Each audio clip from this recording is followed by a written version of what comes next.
Screen দেখতে পাচ্ছ? হ্যাঁ স্যার। এক মিনিট।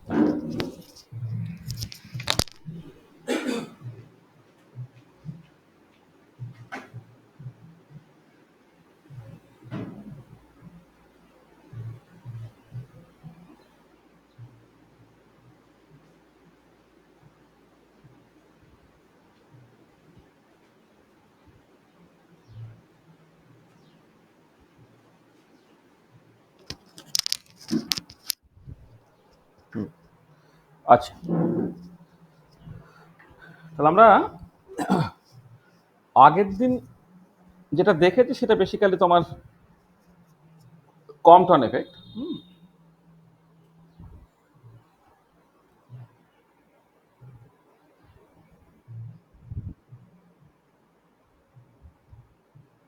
What we have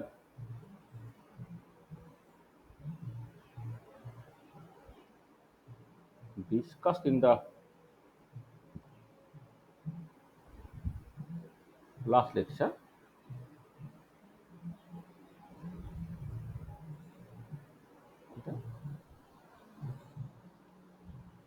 সেটা হচ্ছে তোমার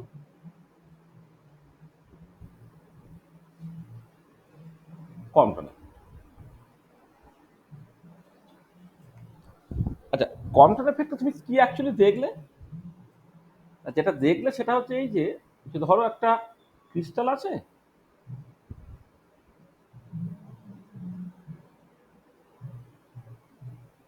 এখানে তুমি কোনো একটা মনোক্রোমাটিক এক্স রে পাঠাচ্ছ, সেই মনোক্রোমাটিক এক্স রেটা যদি কোনো ধাক্কাধাক্কি না হয় তাহলে এই ডিরেকশন বরাবর চলে যাওয়ার কথা ছিল। এদিকে হচ্ছে তুমি যেটা দিচ্ছ সেটা একটা monochromatic X ray.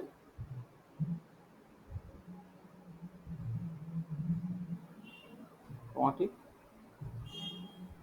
X ray তুমি পাঠাচ্ছ যার একটা পার্টিকুলার ওয়েভলেন্থ আছে, ধরে নাও ল্যামডা 0। আচ্ছা, এইটা হচ্ছে তোমার direction of incident X ray. মানে কোনো এক্স রেটাকে ধাক্কাধাক্কি কিছু না হয় তাহলে যে ডিরেকশনে যেত সেটা হচ্ছে এইটা। আর এবার যেটা দেখা যাচ্ছে যে মানে কম্পটন এফেক্ট বেসিক্যালি একটা স্ক্যাটারিং ফেনোমেনন, এবং সেটা একটা ইনইলাস্টিক স্ক্যাটারিং, যেখানে এই এক্স রে ফোটনটা সামাও কোনো একটা ক্রিস্টাল, সেটা নিকেল ক্রিস্টাল হতে পারে, অ্যালুমিনিয়াম ক্রিস্টাল হতে পারে, যে কোনো একটা পার্টিকুলার ক্রিস্টাল, তার সঙ্গে ধাক্কাধাক্কি করে সে কি করলো না কোনো একটা অন্য ডিরেকশনে চলে গেল। এটা হচ্ছে তোমার মানে এটা হচ্ছে স্ক্যাটার্ড এক্স রে ডিরেকশন।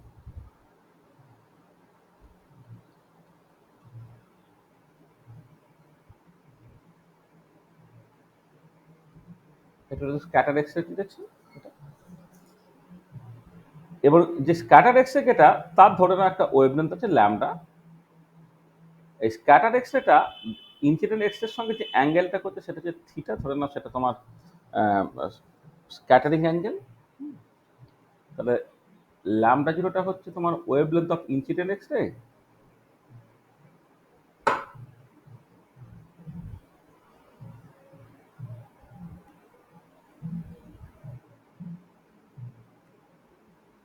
ল্যামডাটা হচ্ছে wavelength of scattered X ray, থিটাটা হচ্ছে তোমার স্ক্যাটারিং অ্যাঙ্গেল। আচ্ছা, তাহলে এই যে যেটা এটা ঘটলো, কেন ঘটলো? ঘটলো তার কারণটা হচ্ছে যে এই ক্রিস্টালের মধ্যে যে ভ্যালেন্স ইলেকট্রনগুলো আছে, সেই ভ্যালেন্স ইলেকট্রনের সঙ্গে এক্স রে ফোটনের ধাক্কাধাক্কি হচ্ছে। ধাক্কাধাক্কি হয়ে যাওয়ার জন্য ইলেকট্রনটা তোমার রিকয়েল হচ্ছে। এটা হচ্ছে ডিরেকশন অফ রিকয়েল ইলেকট্রন। ধরো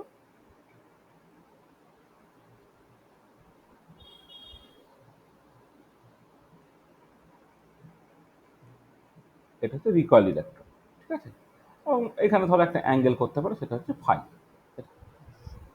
আচ্ছা, এবার যেটা দেখতে পাওয়া যাচ্ছে সেটা হচ্ছে এই যে মোস্ট অফ দ্য কেসে স্ক্যাটার এক্স এর ওয়েভলেন্থটা ইনসিডেন্ট এক্স এর ওয়েভলেন্থের সঙ্গে সমান, কিন্তু কিছু কিছু ক্ষেত্রে স্ক্যাটার এক্স এর ওয়েভলেন্থ ইনসিডেন্ট এক্স এর ওয়েভলেন্থের থেকে কিছুটা বেড়ে যাচ্ছে। তাহলে এই যে কিছুটা পার্ট বেড়ে গেল, সেই ফেনোমেননটাই basically Compton effect.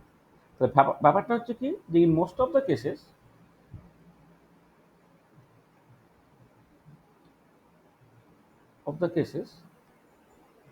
lambda more or less equal to lambda 0. But in few cases, lambda is actually greater than lambda 0. এটা তাহলে মোস্ট অফ দ্য কেসে যদিও lambda 0 সঙ্গে সমান হচ্ছে, কিন্তু কিছু কিছু ক্ষেত্রে ল্যামডাটা গ্রেটার দ্যান ল্যামডা 0 হচ্ছে। এই যে ল্যামডাটা গ্রেটার দ্যান ল্যামডা 0 হলো, সেটাই বেসিক্যালি কম্পটন এফেক্ট। কারণ না, যদি ক্লাসিক্যালি এই ব্যাপারটাকে এক্সপ্লেন করতে যাও, ক্লাসিক্যাল স্ক্যাটারিং এর যে থিওরিটা বেসিক্যালি যে থমসনের দেওয়া, তারপর থমসন স্ক্যাটারিং থিওরি যেটা বলে, তাতে কিন্তু স্ক্যাটার্ড এক্সের ওয়েভলেন্থ ইনসিডেন্ট এক্সের ওয়েভলেন্থের সঙ্গে এক্স্যাক্টলি সমান হওয়ার কথা। কিন্তু এই যে কিছু কিছু ক্ষেত্রে স্ক্যাটার্ড এক্সের ওয়েভলেন্থ ইনসিডেন্ট এক্সের ওয়েভলেন্থ একটু বেশি হয়ে গেল, সেই জায়গাটাই হচ্ছে তোমার কম্পটন এফেক্ট। আর ডেল্টা ল্যামডা বলে আমি একটা টার্ম ডিফাইন করলাম। ডেল্টা ল্যামডা হচ্ছে ল্যামডা মাইনাস ল্যামডা 0, মানে এই যে স্ক্যাটার্ড এক্সের ওয়েভলেন্থ এবং ইনসিডেন্ট এক্সের ওয়েভলেন্থের যে ডিফারেন্সটা হচ্ছে ডেল্টা ল্যামডা, এটাকে বলা হচ্ছে তোমার কম্পটন শিফট। এটা আচ্ছা, এবারে এক্সপেরিমেন্টালি যেটা দেখতে পাওয়া গেল সেটা হচ্ছে এই যে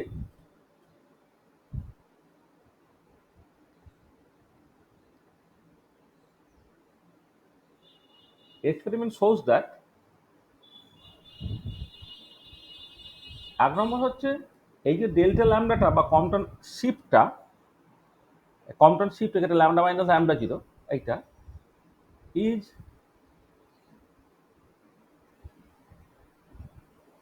independent of the wavelength of incident X-ray, independent of the wavelength of incident X-ray,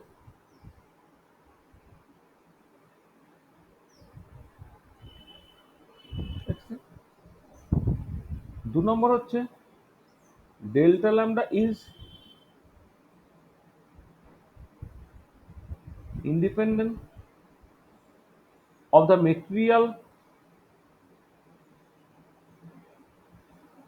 by which X-ray is scattered, এটা। আর 3 নম্বর হচ্ছে ডেল্টা ল্যামডা সেটা সাইন স্কয়ার থিটা বাই 2 এর সঙ্গে প্রপোর্শনাল, যেটা থিটা হচ্ছে গ্ল্যান্সিং অ্যাঙ্গেল, সেটাকে যখন আমি এইভাবে লিখতে ধরো 2 lambda C into sine square theta by 2, এটা হচ্ছে যেখানে থিটাটা গ্ল্যান্সিং অ্যাঙ্গেল, তাহলে গ্ল্যান্সিং অ্যাঙ্গেলের যে থিটা তার অর্ধেক, তার যে সাইন স্কয়ার থিটা তার সঙ্গে প্রপোর্শনাল যে ডেল্টা ল্যামডাটা, এবং সেটা proportional to constant 2 into lambda C, যেখানে ল্যামডা সিটা সেটা হচ্ছে Planck constant H divided mass of the electron into speed of light. একে অনেক সময় বলা হয় কম্পটন ওয়েভলেন্থ। এটা কম্পটন ওয়েভলেন্থ। আচ্ছা, এবারে এখানে যদি তুমি এইচ এর ভ্যালুটা 6.626 ইন্টু 10⁻−34 জুল সেকেন্ড বসাও, mass of the electron 9.11 into 10⁻31 kg বসাও, speed of light 3 into 10⁸ metre per second বসাও, অর্থাৎ উত্তরটা বেরোচ্ছে 2.424 ইন্টু 10⁻12 মিটার। এটা তোমার অ্যান্সার বেরোচ্ছে এইটা। তাহলে তুমি যেটা দেখতে পাচ্ছ যে এই যে delta lambda 2 lambda into sine square theta by 2, তার মানে তুমি যেটা পাবে ডেল্টা ল্যামডা নিউমেরিক্যালি তুমি ব্যাপারটাকে করার চেষ্টা, 2 দিয়ে গুণ করলে 4.848 ইন্টু 10⁻12 metre into sine square theta by 2, অথবা তুমি বলতে পারো ডেল্টা ল্যামডাটা এটা যদি অ্যাংস্ট্রমে করে না 0.04848 angstrom into sine square theta by 2। এইটা তাহলে এই হচ্ছে তোমার কম্পটন এফেক্টের যে মূল জায়গাটা, যে কম্পটন এফেক্টে তুমি কম্পটন এফেক্টের যে এক্সপেরিমেন্টাল তুমি যে অবজারভেশনটা দেখছো সেটা হচ্ছে এই যে ডেল্টা ল্যামডা কি independent of the wavelength of the incident x-ray, delta lambda কি independent of the material by which the x-ray is scattered, আর 3 নম্বর হচ্ছে delta lambda sine square theta by এর সঙ্গে proportional, and the proportional to constant 2 lambda c, এই 2λc ভ্যালুটা তুমি just বের করে নিলে, সেটা হচ্ছে 0.04848 অ্যাংস্ট্রম হচ্ছে। আচ্ছা, এবারে এই যে অবজারভেশনগুলো, এক্সপেরিমেন্টাল অবজারভেশনগুলো 1923 সালে বিজ্ঞানী এইচ কম্পটন তিনি এক্সপ্লেন করেন। তাহলে এটাকে এক্সপ্লেন করার জন্য কি করতে হচ্ছে না, টু এক্সপ্লেন দিস অবজারভেশন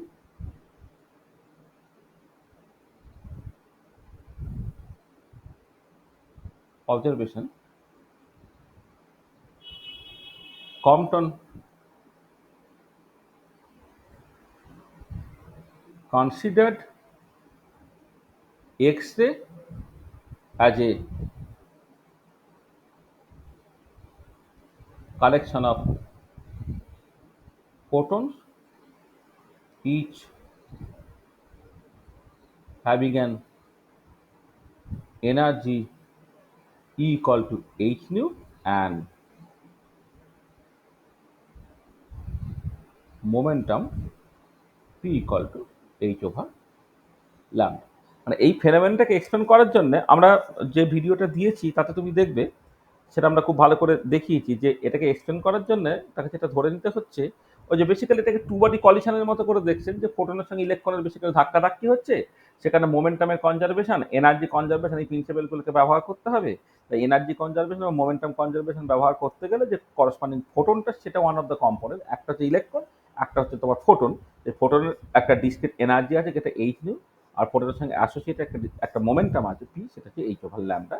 সেটা তোমাকে দেখতে হবে, সেটাকে মেনে নিতে হবে, ঠিক আছে। তারপরে বাকি তো যেভাবে এক্সপ্লেন করা হচ্ছে, যে ধাক্কাটা অ্যাকচুয়ালি ভ্যালেন্স ইলেকট্রনের সঙ্গে হচ্ছে, ভ্যালেন্স ইলেকট্রন যেহেতু মানে লুজলি বাউন্ড, মানে প্রায় ফ্রি, সেই জন্য ডেল্টা ল্যাম্বডাটা কেন independent of the wavelength of the incident x ray, বা ডেল্টা ল্যাম্বডাটা কেন independent of the material by which x ray scatter, সেটা ওইখান থেকে তুমি এক্সপ্লেন করতে পারবে, কারণ এক্স এনার্জিটা ভ্যালেন্স ইলেকট্রনের রেসপেক্টে এতটাই বেশি যে ভ্যালেন্স ইলেকট্রনগুলোকে তোমাকে তোমার ফ্রি বলে মনে হচ্ছে। আর থার্ড যে পার্টটা, delta lambda equal to lambda C সাইন্স কস থিটা বাই টু, সেটার জন্য তোমাকে মোমেন্টাম কনজারভেশন, এনার্জি কনজারভেশন ইত্যাদিগুলোকে কাজে লাগিয়ে তোমাকে আলটিমেটলি এই ফাইনাল ফর্মুলাটা আসতে হবে। আচ্ছা, এবং এইখান থেকে যেটা খুব ইম্পর্টেন্ট পয়েন্ট, মানে এখান থেকে যে আলটিমেট কনক্লুশনটা আমরা, বা টেক হোম মেসেজ যেটা, টেক হোম মেসেজটা কিছুটা ফটো ইলেকট্রিক এফেক্টে যে টেক হোম মেসেজ বেসিক্যালি সেটাই, যে লাইট সেটা মানে তোমার শুধুমাত্র ওয়েভ হিসেবে ভাবলে হবে না, লাইটের মধ্যে একটা কর্পাসকুলার ক্যারেক্টার বা পার্টিকেল ক্যারেক্টার আছে, মানে particle or corpuscular character of light has been confirmed in confirmed। আমি ফটো ইলেকট্রিক এফেক্ট থেকে তো বলেছিলাম কর্পাসকুলার বা particle character of light has been revealed, কারণ ওইটা হচ্ছে প্রথম এক্সপেরিমেন্ট যেখানে তুমি কর্পাসকুলার বা পার্টিকেল ক্যারেক্টারটা তুমি ধরে নিচ্ছ, এবং ওখানে যেটা ব্যাপার সেটা হচ্ছে যে লাইট যে কালেকশন অফ এনার্জি প্যাকেটস, যেটা পরবর্তীকালে বিজ্ঞানী গিলবার্ট, নিউটন, লুইস যার নাম দিয়েছিলেন ফোটন। এবারে ওইখানে কিন্তু ফোটনটার সঙ্গে অ্যাসোসিয়েটেড মোমেন্টাম আছে কি না আছে সেটা ধরার কোনো দরকার পড়েনি। ওখানে তিনি জাস্ট এইটুকুই ধরে নিয়েছিলেন যে ওই ফোটনের সঙ্গে অ্যাসোসিয়েটেড একটা এনার্জি আছে, ওটা এনার্জি প্যাকেট, প্রত্যেকটা এনার্জি এইচ নিউ করে, যেখানে এইচকে প্ল্যান করে। কিন্তু কোয়ান্টাম এফেক্টে অ্যাডিশনালি যেটা ধরতে হলে যে ফোটনগুলোর সঙ্গে অ্যাসোসিয়েটেড একটা মোমেন্টামও আছে। তাহলে মোমেন্টাম যদি কোনো একটা মানে ফিজিক্যাল কোয়ান্টিটির সাথে অ্যাসোসিয়েট করতে পারো, তাহলে তুমি বুঝবে যে হ্যাঁ সার্টেনলি ওর একটা পার্টিকেল ক্যারেক্টার আছে, ঠিক আছে। আচ্ছা, এবারে এই এক্সপ্লানেশনের জন্য যখন তুমি এনার্জি এবং মোমেন্টাম কনজারভেশনটাকে করো, তখন দু একটা জিনিস খুব ইম্পর্টেন্ট, সেটা একটুখানি বলে নেওয়া দরকার। মানে এটা তোমার কমটনও যে রিলেশনগুলো কাজে লাগিয়েছিল, ধরো এই যে রিলেটিভিস্টিক যে ইকুয়েশন,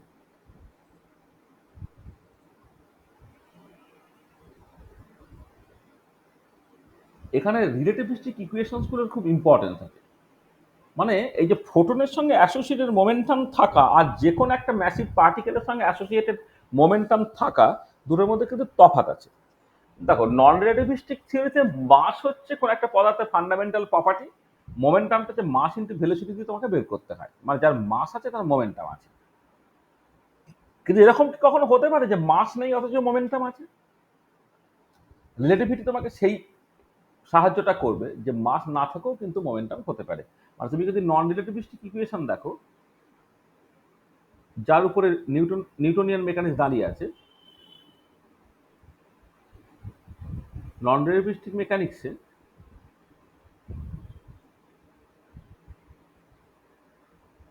মাস হচ্ছে does not depend on speed, স্পিডের উপর ডিপেন্ড করে না। আর মোমেন্টামটাকে তখন তুমি লিখবে মোমেন্টাম পিটা, সেটা হচ্ছে মাস ইন্টু ভেলোসিটি দিয়ে তুমি করে ফেলতে পারছো। এটা হচ্ছে মাস, যেটা মাসটা হচ্ছে does not depend on speed, আর মোমেন্টাম পিটা তুমি এম ইন্টু ভি এইরকম ভাবে লিখতে পারছো। এবারে রিলেটিভিস্টিক ইকুয়েশনে কিন্তু মাসটা ভেলোসিটির উপর ডিপেন্ড করে যাচ্ছে। এটা হচ্ছে মাস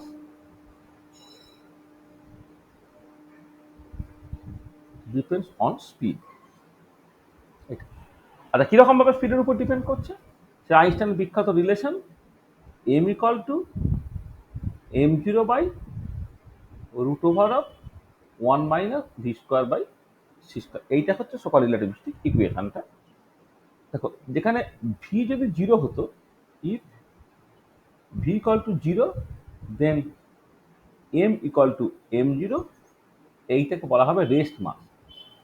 মানে যখন পার্টিকেলটার মুভমেন্টটা হচ্ছে না, ভেলোসিটিটা যখন জিরো হচ্ছে, এই ভিটা জিরো হয়ে গেল। আর এখানে সিটা হচ্ছে স্পিড অফ লাইট, হ্যাঁ, ভিটা হচ্ছে মানে মানে আমি পারছি সেটা আর কি, মানে ভিটা হচ্ছে একটা পার্টিকেলের ভেলোসিটি, আর সিটা হচ্ছে তোমার, মানে এখানে একটু লিখে নিই, মানে এখানে কোথাও একটা লিখে নিই আর কি। তোমার ভিটা হচ্ছে স্পিড বললে হবে, স্পিড অফ দ্য পার্টিকেল, আর সিটা হচ্ছে তোমার স্পিড অফ লাইট। আর এম জিরো হচ্ছে রেস্ট মাস। দেখো, ভিটা যখন জিরো হচ্ছে তখন এমটা হচ্ছে এম জিরো হচ্ছে, সেটা হয়ে যাচ্ছে তোমার রেস্ট মাস এটা। আর যখন তোমার ভেলোসিটিটা নন জিরো, খেয়াল করে দেখো, যদি এরকম হতো যে যদি ভেলোসিটিটা নট ইকুয়াল টু জিরো হতো, তখন খেয়াল করে দেখো এমটা actually greater than m zero হচ্ছে। মানে এখানে ভিটা যদি নন জিরো হয়ে যায়, v square by C square একটা নন জিরো পজিটিভ ভ্যালু আছে, এক থেকে সেটাকে বাদ দিলে এই নিচের জিনিসটা কমে গেল, নিচের জিনিসটা কমে গেল, মানে ওভারঅল জিনিসটা বেড়ে গেল।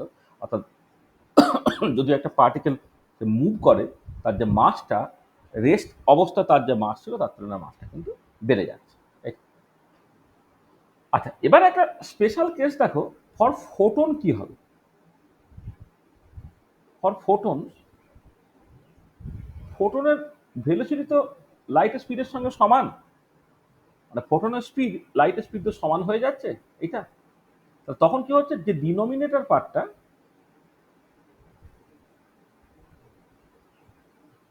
ডিনোমিনেটর,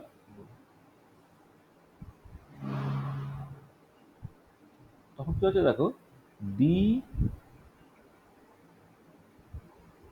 ডিনোমিনেটরটা দেখো তোমার জিরো হয়ে গেল। যখন ফোটনকে তুমি কনসিডার করছো ফোটনের স্পিড লাইটের স্পিডের সঙ্গে সমান, তাহলে V square by C square এই পার্টটা ওয়ান হয়ে গেল, মানে ওয়ান মাইনাস ওয়ান, পুরো জিনিসটা তোমার জিরো হয়ে যাচ্ছে, ডিনোমিনেটর পার্টটা জিরো হয়ে যাচ্ছে। তার মানে নিউমারেটরটা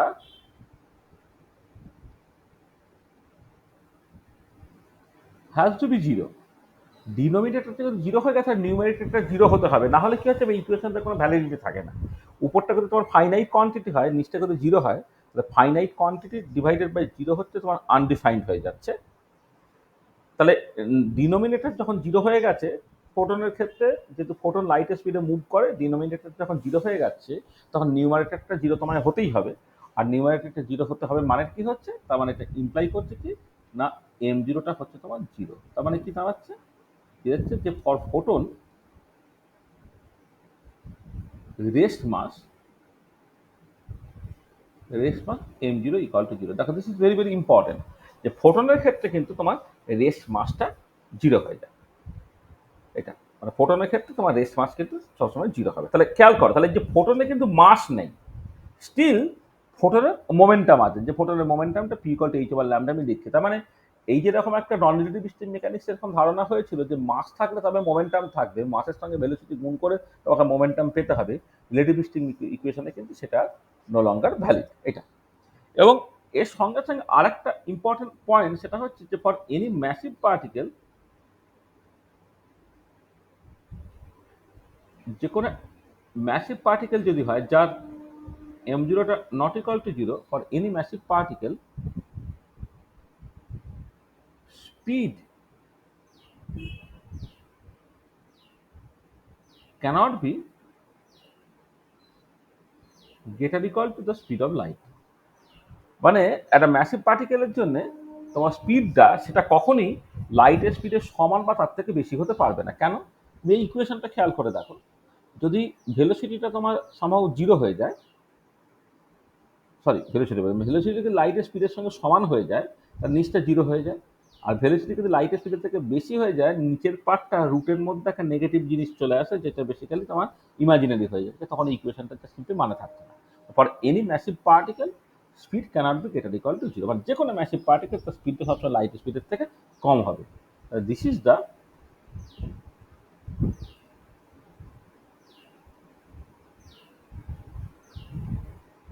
কজালিটি প্রিন্সিপাল।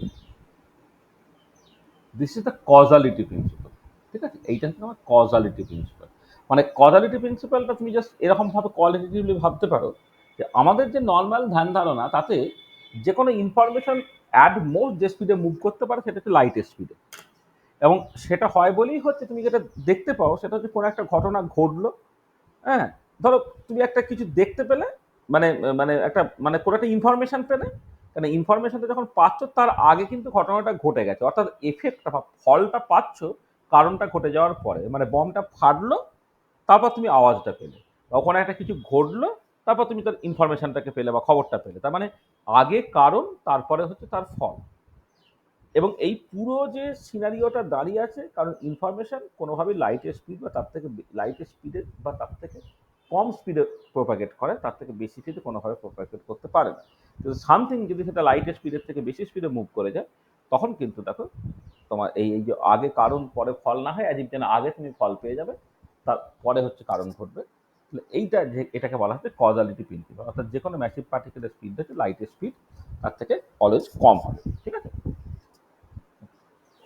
আচ্ছা এবারে এই যে ইকুয়েশনটা আমি বললাম, রিলেটিভিস্টিক ইকুয়েশন থেকে এটা M equal to M zero by root over one minus V square by C square, সেখান থেকে যেমন ফোটনের মাসটাকে আমি জিরো দেখাতে পারলাম, ঠিক এই এই আর একটা রিলেটিভিস্টিক ইকুয়েশন হচ্ছে রিলেটিভিস্টিক এনার্জি ইকুয়েশন।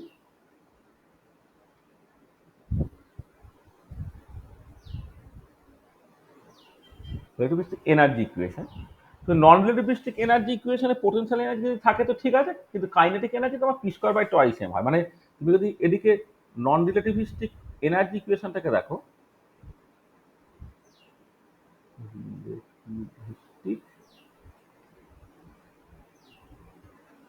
নন রিলেটিভিস্টিক এনার্জি ইকুয়েশনে এনার্জিটা, যেটা আমি মূলত কাইনেটিক এনার্জিটার কথা বলছি আর কি, সেটা P square by twice M হয়। মানে বেসিক্যালি এক্ষেত্রে এই সকল কাইনেটিক এনার্জিটা পি স্কোয়ারের সঙ্গে প্রপোর্শনাল।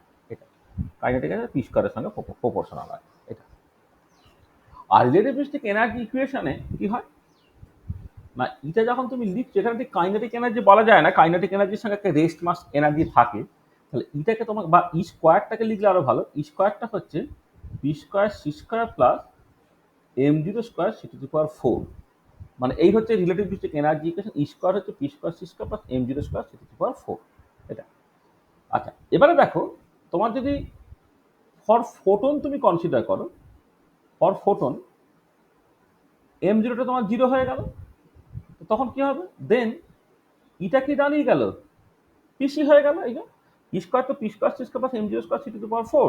ফোটনের জন্য যেহেতু রেস্ট মাসটা তোমার জিরো হয়ে যাচ্ছে, তাহলে ই স্কোয়ার হচ্ছে পি স্কোয়ার সি স্কোয়ার, অর্থাৎ ইকুয়াল টু পিসি হয়ে গেল।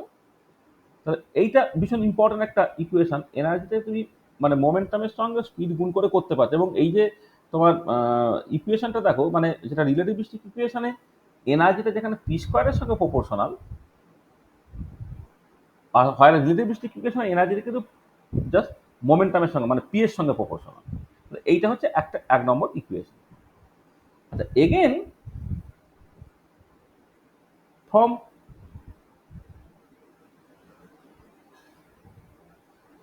আইনস্টাইনস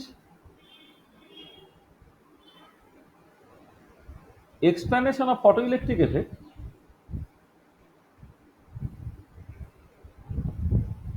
তুমি কি পেয়েছো? না, এনার্জিটাকে সবসময় এইচ নিউ বা এইচ সি বাই ল্যামডা হিসেবে লিখতে এটা তুমি শিখেছো যে মানে লাইট মানে তো ফোটন, ফোটনের সঙ্গে অ্যাসোসিয়েটেড এনার্জিটাকে যে এইচ নিউ দিয়ে লেখা যায় বা এইচ সি বাই ল্যামডা দিয়ে লেখা যায় সেটা তুমি অলরেডি জানো। ফটো ইলেকট্রিক এক্সপ্লানেশনে লাইটটাকে কালেকশন অফ ফোটনস ধরা হয়, each having an energy equal to H nu. এবার নিউটা যেহেতু সি বাই ল্যামডা, সেটা এইচ সি বাই ল্যামডা। তাহলে ফ্রম ইকুয়েশন 1 and 2 তুমি কি পাচ্ছ? ফ্রম ইকুয়েশন 1 and 2 তুমি কি পেলে? দেখো, PC equal to H C by lambda, দুই থেকে তুমি সি বাদ দিয়ে দাও, পি ইকুয়াল টু কত হয়ে গেল? দেখো এইচ ওভার ল্যামডা। এই হচ্ছে ফোটনের সঙ্গে অ্যাসোসিয়েটেড মোমেন্টাম, মানে this is the momentum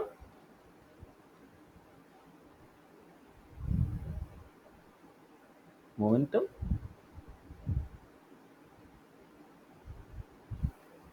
associated to photon. This is the momentum associated to photon. এইটা হচ্ছে ফোটনের সঙ্গে অ্যাসোসিয়েটেড মোমেন্টাম। ঠিক আছে, P equal to H over lambda. দেখো তাহলে খেয়াল করো যে ফোটনের response zero, still relativistic energy equation তোমাকে সাজেস্ট করছে যে এনার্জিটা পি ইন্টু সি হবে।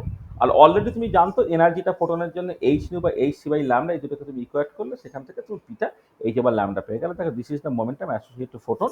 হ্যাঁ, মানে যে ফোটন বা যে লাইট যার ওয়েভ লেন্থ তোমার ল্যামডা জানা ছিল, কারণ লাইটকে তুমি লাস্ট 200 বছর ধরে নিয়েছো ওটা একটা ওয়েভ, একটা ওয়েভ লেন্থ আছে, তাহলে ওয়েভ লেন্থ যদি ল্যামডা হয় তার সঙ্গে associated momentum P equal to H over lambda হয়ে গেল।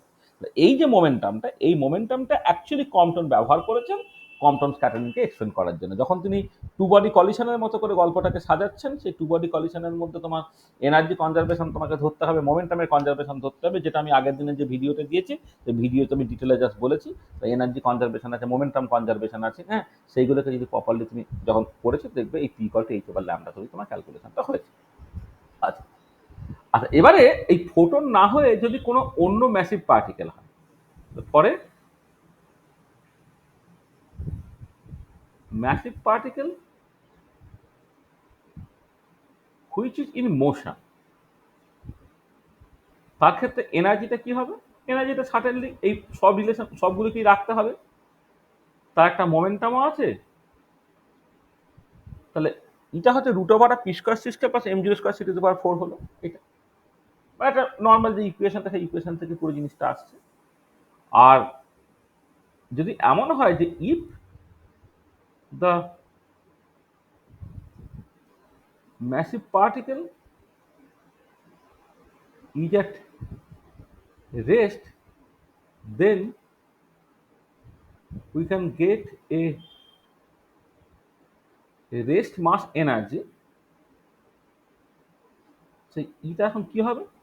ধরো যদি পার্টিকেলটা রেস্টে থাকে, পার্টিকেলটা রেস্টে থাকলে তার যে অ্যাকচুয়াল মোমেন্টাম পি সেটা জিরো হয়ে যাচ্ছে।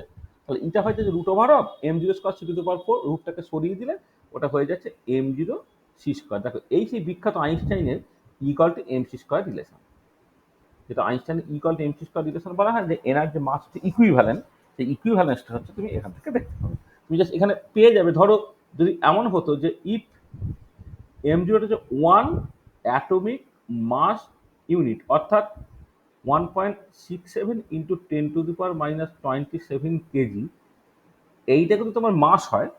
আসলে রেডিও অ্যাক্টিভিটিতে তুমি যখন ফিশন ফিউশন ইত্যাদি কনসিডার করবে, সেখানে দেখতে পাবে যে ফিশন ফিউশনে যে হিউজ অ্যামাউন্টের এনার্জি পাওয়া যাচ্ছে, সেই এনার্জি তোমার মাস ডিফেক্টের জন্য পাওয়া যাচ্ছে। যে সামহাও কলিশন মানে রিয়াকশনের আগে এবং রিয়াকশনের পরে মাসের একটা ডিফারেন্স থাকছে। শুরুতে মাস ছিল, পরে মাসটা সামহাও একটু কমে যাচ্ছে। যতটুকু মাস কমে যাচ্ছে সেইটা অ্যাকচুয়ালি এনার্জিতে কনভার্টেড হচ্ছে using this equation equal to M zero C square, যেখানে এম জিরোটা যদি তুমি 1 অ্যাটমিক মাস ইউনিট তুমি ধরে নাও, তাহলে এখান থেকে এনার্জিটাকে ক্যালকুলেট করতে পারো। এনার্জিটাকে ক্যালকুলেট করতে বেরো দেবে অ্যারাউন্ড 931 মেগা ইলেকট্রন ভোল্টের মতো তুমি একটা এনার্জি পাবে। মানে একটা হিউজ এনার্জি, মানে এক অ্যাটমিক মাস হলে তাহলে মাসটা কত কম দেখো, 1.67 into 10 to the minus 23 KG, but 10 to the minus 24 গ্রাম, যেটা খুব খুশি ভাববে তুমি। তাহলে এইটুকু জাস্ট মাস যদি এনার্জিতে কনভার্টেড হয়, তাহলে তুমি 931 মেগা ইলেকট্রন ভোল্টের এনার্জি পেয়ে যাচ্ছ। মানে সে হিউজ অ্যামাউন্ট অফ এনার্জি। ওই জন্যই ফিশন ফিউশন বা রেডিও অ্যাক্টিভিটিতে বা অ্যাটম বমে, হ্যাঁ, তোমার এরকম হিউজ অ্যামাউন্টের এনার্জি তুমি পেয়ে যেতে পারছো। আচ্ছা, তাহলে এবারে ব্যাপারটা দেখো, তাহলে যেটা কথা সেটা হচ্ছে এই যে তুমি যেটা দেখতে পেলে যে মানে আমরা আগের দিন যে সকল মানে কমটন এফেক্ট বলেছি, কমটন এফেক্টে এই যে বেসিক যে জায়গাগুলো সেগুলো আমি মোটামুটিভাবে তোমায় বললাম। এবারে তুমি অ্যাকচুয়ালি যেটা ডেল্টা ল্যামডার এক্সপ্রেশনটাকে বের করার জন্য, যেটা 2 lambda sine square theta by 2, সেই এক্সপ্রেশনটাকে বের করার জন্য একটুখানি তোমাকে অঙ্ক কষতে হয়। যে অঙ্কের যেটা মূল ফিলোজফি সেটা হচ্ছে জাস্ট 11 এর বইয়ে তোমরা যেভাবে কলিশনের অঙ্ক কষেছিলে, মোমেন্টাম কনজারভেশন এবং এনার্জি কনজারভেশন তোমাকে করতে হবে।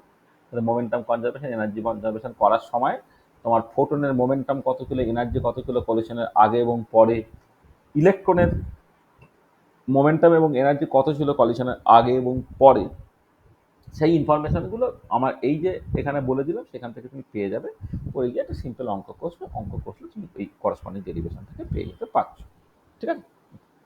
তো এইটা হচ্ছে মোটামুটি আগের দিন যেটা পড়ানো হয়েছিল সেটাকে আমি জাস্ট কুইকলি একটু সামারাইজ করে দিলাম। আচ্ছা, সামারাইজটা করলাম কেন?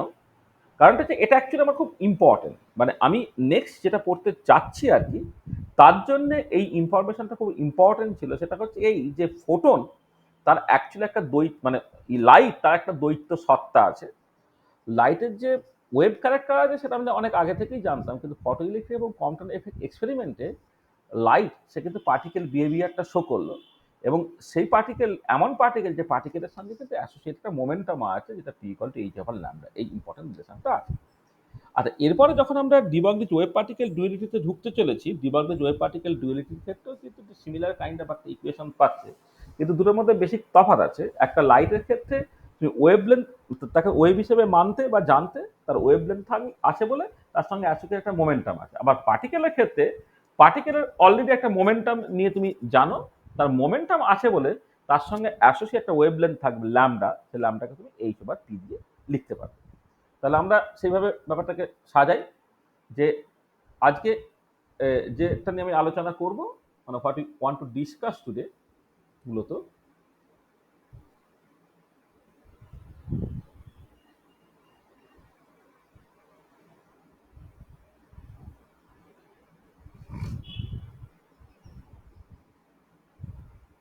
আচ্ছা, সেটা হচ্ছে তোমার ওয়েভ পার্টিকেল ডুয়েলিটি বা ডিবগলিজ ওয়েভ পার্টিকেল ডুয়েলিটি।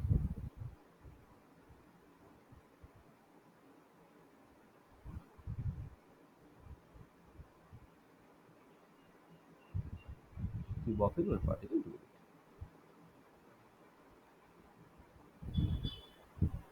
আচ্ছা, ডিবগলিজ ওয়েভ পার্টিকেল ডুয়েলিটিকে শুরু করার আগে কিছু ইনফরমেশন দেখো, যে এই কম্পটন এফেক্ট 1923 সাল 1924 সালে ডিবাগলিজ ওয়েভ পার্টিকেল ডুয়েলিটি, অর্থাৎ ডিবাগলিজ ওয়েভ পার্টিকেল ডুয়েলিটি যখন দেওয়া হচ্ছে তার আগে কম্পটন এফেক্ট আমার হয়ে গেছে। তাহলে কম্পটন এফেক্ট পর্যন্ত আমি কি দেখলাম একটুখানি দেখো, মানে কম্পটন এফেক্ট পর্যন্ত আমি কি দেখলাম। আমরা যেটা দেখলাম যে যে কিছু এক্সপেরিমেন্টে লাইট ওয়েভ ক্যারেক্টার শো করছে, আমি লিখছি দেয়ার আর সাম experiments where light behaves as a wave। কোন ধরনের এক্সপেরিমেন্টগুলো? যেমন ধরো any kind of diffraction experiment, interference experiment, polarization experiment. তোমার ডিফ্র্যাকশন, ইন্টারফারেন্স, পোলারাইজেশন, এই ধরনের এক্সপেরিমেন্টে light behaves as a wave. আচ্ছা, আবার অন্য কিছু এক্সপেরিমেন্টে there are some other experiments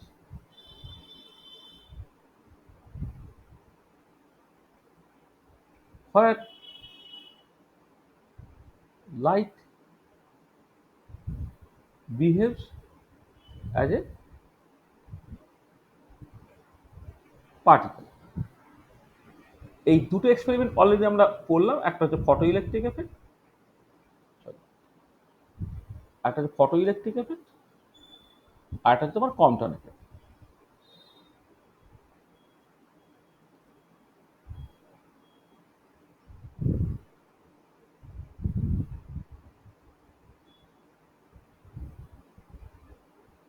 photo electric effect, Compton effect. হ্যাঁ,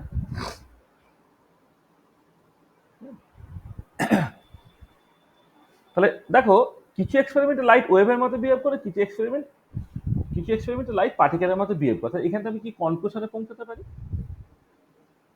কনক্লুশনটা পৌঁছাতে পারি এই যে লাইটের দ্বৈত সত্তা আছে বা ডুয়েল ক্যারেক্টার আছে। কনক্লুশন হচ্ছে যে light has a dual character, wave and particle. লাইটের ক্ষেত্রে ডুয়াল ক্যারেক্টার আছে, ঠিক আছে।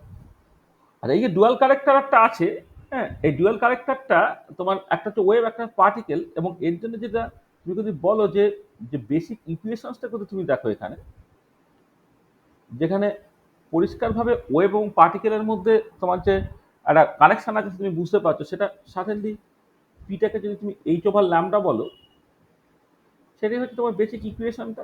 দেখো ল্যামডাটা ওয়েভের প্রপার্টি আর মোমেন্টামটা পার্টিকেলের প্রপার্টি। তাহলে যে ওয়েভ থেকে পার্টিকেল, পার্টিকেল থেকে ওয়েভ, এই যে দ্বৈত সত্তাটা আছে, দ্বৈত সত্তাটা কিন্তু তুমি এই ইকুয়েশনটা পেয়ে যাচ্ছ, P equal to H over lambda, এরকম একটা ইকুয়েশনটা। তাহলে এই যেটা বলা হলো এটা কার জন্য? পুরোটা হচ্ছে লাইটের জন্য, ঠিক আছে। এবারে যেটা ব্যাপার সেটা হচ্ছে যে ডিবগলি হঠাৎ সাজেস্ট করলেন, ডিবগলি এখানে বেসিক্যালি লুইস ডিবগলি, তার দাদা মরিস ডিবগলি তিনি ফিজিসিস্ট। লুইস ডিবগলি ফর্মালি ফিজিক্স পড়েননি, তিনি ফিলোজফি পড়তেন।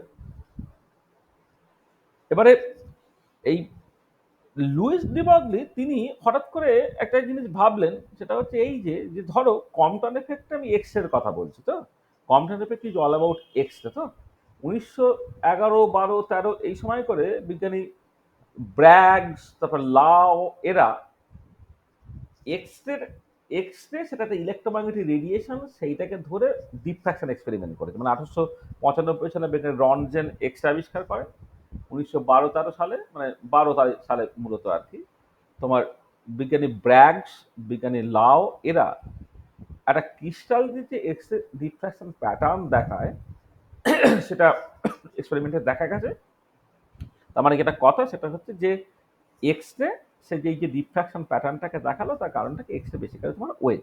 এইটা আবার কম্পটন এফেক্ট যেটা 1923 সালে হচ্ছে, যেখানে এক্স রে নিয়েই ডিল করা হচ্ছে, যেখানে এক্স রেটাকে পার্টিকেল ধরে নিতে হচ্ছে, না হলে কম্পটন এফেক্ট তুমি এক্সপ্লেন করতে পারছো না। তার মানে এক্স রে যেটাকে মানুষ এতদিন ধরে ওয়েভ হিসেবে ভাবতো, তার দেখো পার্টিকেল ক্যারেক্টারটা রিভিল হচ্ছে। তাহলে ডিবগলি যেটা সাজেস্ট করলেন সেটা হচ্ছে এই যে ডিবগলি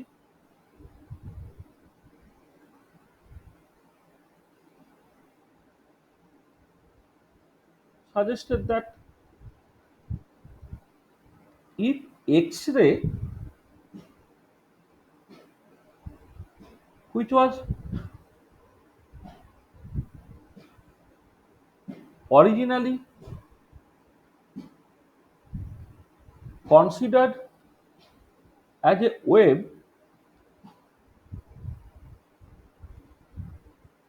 has particle character,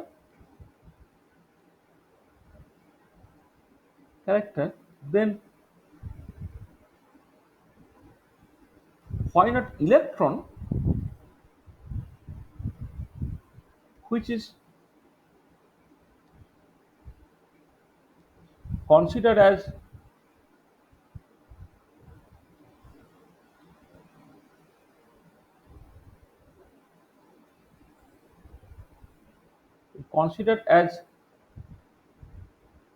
particle, should have a wave character। তাহলে এক্স রে যেটাকে মানুষ এতদিন ধরে ওয়েভ হিসেবে ভাবতো, এবং সেই এক্স রে যে ওয়েভ সেটা তোমার প্রুভড হয়ে গেছে ডিফ্র্যাকশন এক্সপেরিমেন্টে, কিন্তু কম্পটন এফেক্টে সেই এক্স রেকেই তোমাকে পার্টিকেল ধরে নিতে হচ্ছে, ঠিক আছে।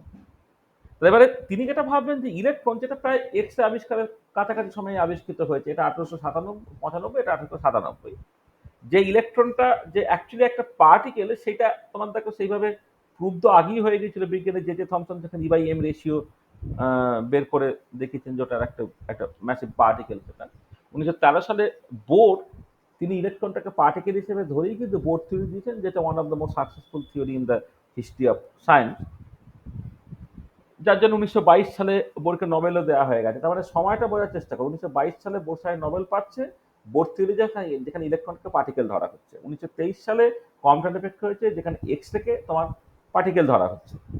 আবার পুরনো সময়টা ধরো 1912 সালে এক্স এর রিফ্রাকশন এক্সপেরিমেন্ট হচ্ছে, যেখানে তোমার এক্স থেকে ওয়েব ওয়েব সেটা প্রুভড হচ্ছে basically refraction এক্সপেরিমেন্টে।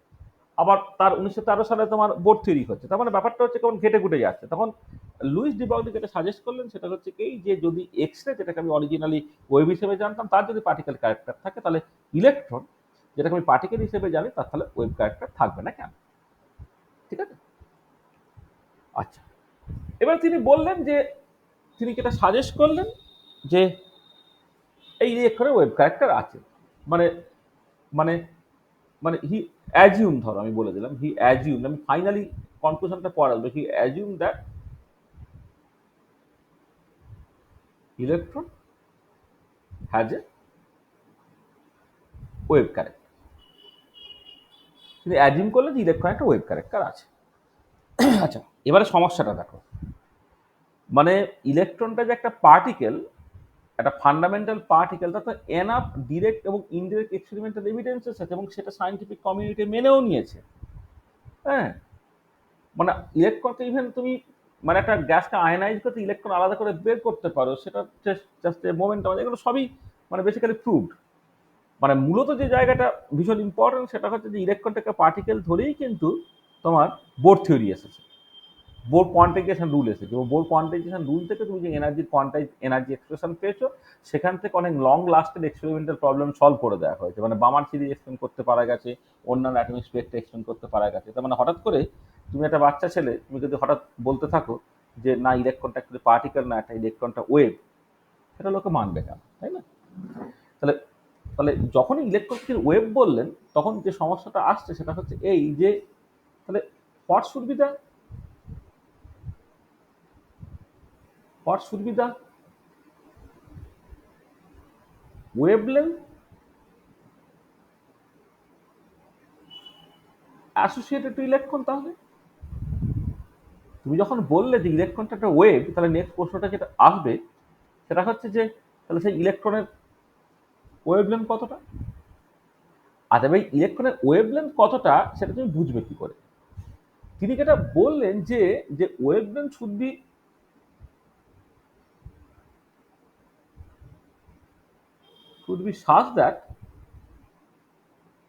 such that it obeys Bohr's quantisation rule. মানে ওয়েভলেন্থটা তোমাকে এমন করে নিতে হবে যাতে করে বোর্স কোয়ান্টাইজেশন রুলটা হচ্ছে স্যাটিসফাইড হয়। আচ্ছা, কিরকম ব্যাপারটা দেখো, বোর থিওরিতে তুমি যেটা করছো সেটা হচ্ছে যে এই নিউক্লিয়াসকে কেন্দ্র করে একটা সার্কুলার অরবিটে ইলেকট্রনটা ঘুরছে, যার রেডিয়াসটা ধরে নাও আর। হ্যাঁ, তাহলে বোর কোয়ান্টাইজেশন রুল তোমার কি বলছে?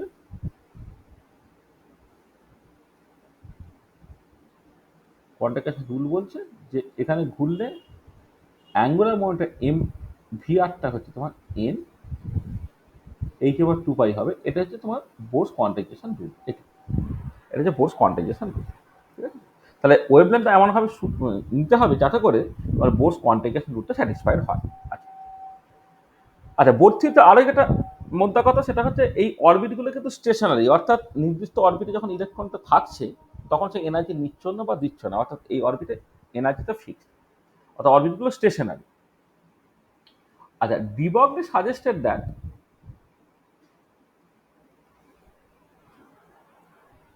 De Broglie suggested that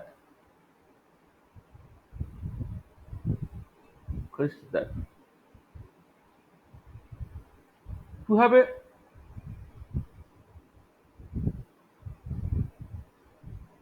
stationary orbit,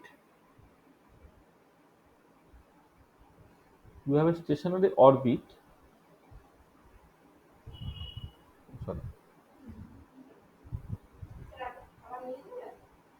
একটু থাকে। হ্যাঁ, না না, এখানেই খাবো। হ্যাঁ, so he suggested that to have a stationary orbit there must fit an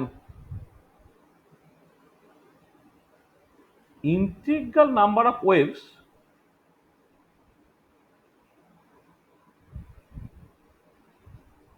within the circumference of the orbit. To have a stationary orbit there must fit an integral number of waves within the circumference of the orbit. মানে ব্যাপারটা কিরকম প্রথমে বলি, যে ধরো যদি কিউটাকে একটা generalise position তুমি বলো, কিউটাকে একটা জেনারেলাইজ পজিশন হয়, তাহলে সেটা হতে হবে কত, এন ইন্টু ল্যামডা, যেখানে এনটা হচ্ছে তোমার 1 2 3 ডট ডট ডট ডট, কিউটা হচ্ছে এখানে একটা জেনারেলাইজ পজিশন। এবারে যখন একটা পিরিয়ডিক মোশন হবে তখন এই একটা ফুল সাইকেল ঘোরার জন্য কতখানি লেন্থ কভার করা হলো সেটা সাইক্লিং এন্ড করা ডিকিউ বলছি, সেটা এন ইন্টু ল্যামডা হবে, যেখানে N equal to 1 2 3 dot dot dot dot dot. এই যে বলাটা, এইটা যে সাইক্লিক ইন্টিগ্রাল অফ ডিকিউ হচ্ছে এন ইন্টু ল্যামডা, যেখানে এনটা 1 2 3 ডট ডট ডট, এটাকে তুমি বলতে পারো, এটা কেউ কেউ এই নামটা উল্লেখ করে, কেউ কেউ করে না, কিন্তু আমি নামটা উল্লেখ করতে খুব পছন্দ করি। এটাকে বলা হয় ডি ব্রগলির কোয়ান্টাইজেশন রুল। ডি ব্রগলির কোয়ান্টাইজেশন রুল, যেমন উইলসন সমারফিল্ড কোয়ান্টাইজেশন রুল হয়, বোর কোয়ান্টাইজেশন রুল হয়, ঠিক একই রকম ভাবে দিস ইজ দ্য ডি ব্রগলির quantization rule, cyclic integral of DQ equal to N into lambda. এটা আচ্ছা, এবারে আমাদের কেসে কি হচ্ছে, ইন আওয়ার কেস মানে হাইড্রোজেন অ্যাটম প্রবলেমের ক্ষেত্রে কি হবে, সাইক্লিক ইন্টিগ্রাল মানে কি, যদি রেডিয়াসটা আর হয় তাহলে টোটাল যে সাইকেলটা এখান থেকে গিয়ে আবার এই জায়গায় ফিরে আসবে 2 পাই আর, 2 পাই আরটা হচ্ছে এন ইন্টু ল্যামডা। এটা এটা ধরো তোমার 2 নম্বর ইকুয়েশন, এটা 2 pi equal to N into lambda with, এখানে যেমন বোর কোয়ান্টিফিকেশন হলো এনটা যেমন তোমার 1 2 3 ডট ডট ডট ডট, এখানেও with n equal to 1 2 3 dot dot dot. তাহলে দেখো, তাহলে বোর কোয়ান্টিফিকেশন রুল যেটা বলছে m v r equal to N H over 2 pi, আর আমাদের পার্টিকুলার কেসে যখন বোর কোয়ান্টিফিকেশন রুলটা তুমি ব্যবহার করলে তখন 2 পাই আর হচ্ছে এন ইন্টু ল্যামডা। তাহলে ফর্ম ইকুয়েশন 1 and 2 তুমি কি পাচ্ছ, দেখো form equation 1 and 2, equation 1 and 2, দেখো এই যে এম ভি আরটা হচ্ছে, এম ভি আরটা এন ইন্টু এইচ ওভার 2 পাই, তুমি এন এর জায়গায় 2 পাই বাই ল্যামডাটাকে বসিয়ে দাও, এন এর জায়গায় 2 পাই আর বাই ল্যামডাটাকে বসা ইন্টু এইচ ওভার 2 পাই, মানে যে এন ইন্টু এইচ ওভার 2 পাই ছিল, এনটা এখান থেকে বের করে ফেললে 2 পাই আর বাই ল্যামডা তুমি এটাকে বের করে ফেলতে পারলে। এটা তাহলে এবার কি কি কেটে যাচ্ছে, দেখো 2 পাই কেটে চলে যাচ্ছে, আর একটা কেটে চলে যাচ্ছে, তাহলে এখানে এমভিটা এটা হয়ে যাচ্ছে কত, এখানে তোমার এইচ ওভার ল্যামডা হচ্ছে, অর তুমি ল্যামডাটা কি পাচ্ছ না এইচ ওভার এমভি পাচ্ছ, অর্থাৎ এইচ ওভার পি পাচ্ছ। তাহলে খেয়াল করে দেখো, এই যে যে যখন তুমি দাবি করলে যে ইলেকট্রনের সঙ্গে একটা ওয়েভ ক্যারেক্টার আছে, তখন তো সাডেনলি যে প্রশ্নটা জাগবে সেই তাহলে ওদের ওয়েভ লেন্থটা কত হবে। ওয়েভ লেন্থ আমাকে এমন ধরতে হবে যে যে এর আগে যেটা one of the most successful theory regarding electron, সেটা হচ্ছে বোর থিওরি, সেই বোর কোয়ান্টিফিকেশন রুলটাকে কিন্তু স্যাটিসফাই করতে হবে। তাহলে যে বোর কোয়ান্টিফিকেশন রুলটা তোমাকে স্যাটিসফাই করতে হচ্ছে, বোর কোয়ান্টিফিকেশন রুলটা স্যাটিসফাই করতে গেলে দেখো করসপন্ডিং ওয়েভ লেন্থে বেরোচ্ছে হচ্ছে এইচ ওভার পি বা এইচ ওভার এমবি। আচ্ছা, এইটা হওয়ার পরে তিনি যেটা মানে কনফিডেন্স পেয়ে গেলেন যে দেখো, যদি আমি ওয়েভ লেন্থটাকে এইচ ওভার পি বলি, দেখো কম্পটন এফেক্টে ঠিক একই রকম একটা রিলেশন ছিল, বা যখন তুমি লাইটের ডুয়েল নেচারটা তুমি দেখেছিলে সেখানে ঠিক একই রকম একটা রিলেশন ছিল, সেখানে হয়তো ওয়েভ লেন্থ তুমি আগে থেকে জানতে তোমাকে মোমেন্টাম বের করতে হতো। এখন দেখো ইলেকট্রনে তুমি যদি মোমেন্টাম জানো, তার সঙ্গে অ্যাসোসিয়েটেড ওয়েভ লেন্থ ল্যামডাটা ঠিক একই রকম রিলেশন দিয়ে আসছে। সেখান থেকে তিনি কি পস্টুলেট করলেন, মানে হি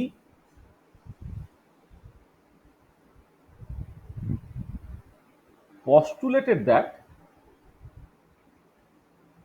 for every moving particle, relate করে যে কোনো পার্টিকেলের ক্ষেত্রে এটা সত্য, মানে জেনারেলাইজ করে ফেলেন এটা কি, for every moving particle there is an associated wave একে বলা হচ্ছে called the matter wave, and the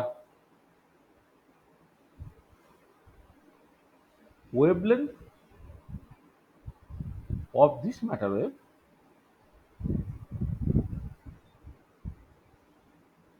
p equal to no, lambda equal to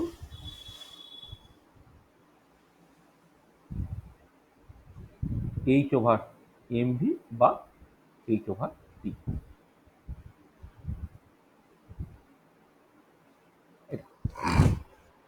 এই যেটা হলো এটাই হচ্ছে সকল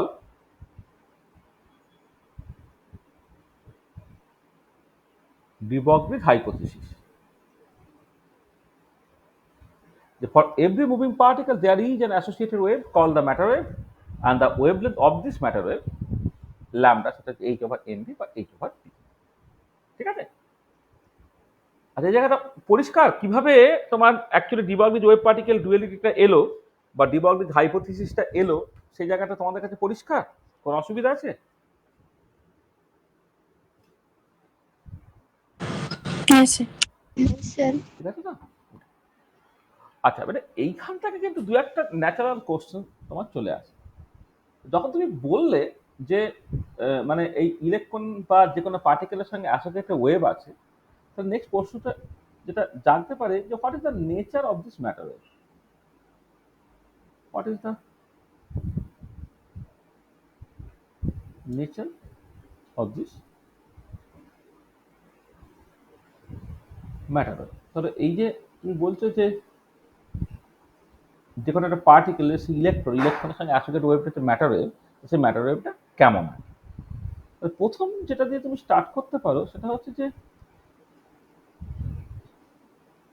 is it a single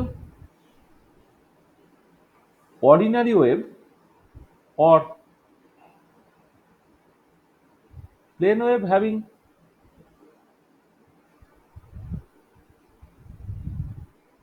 definite momentum?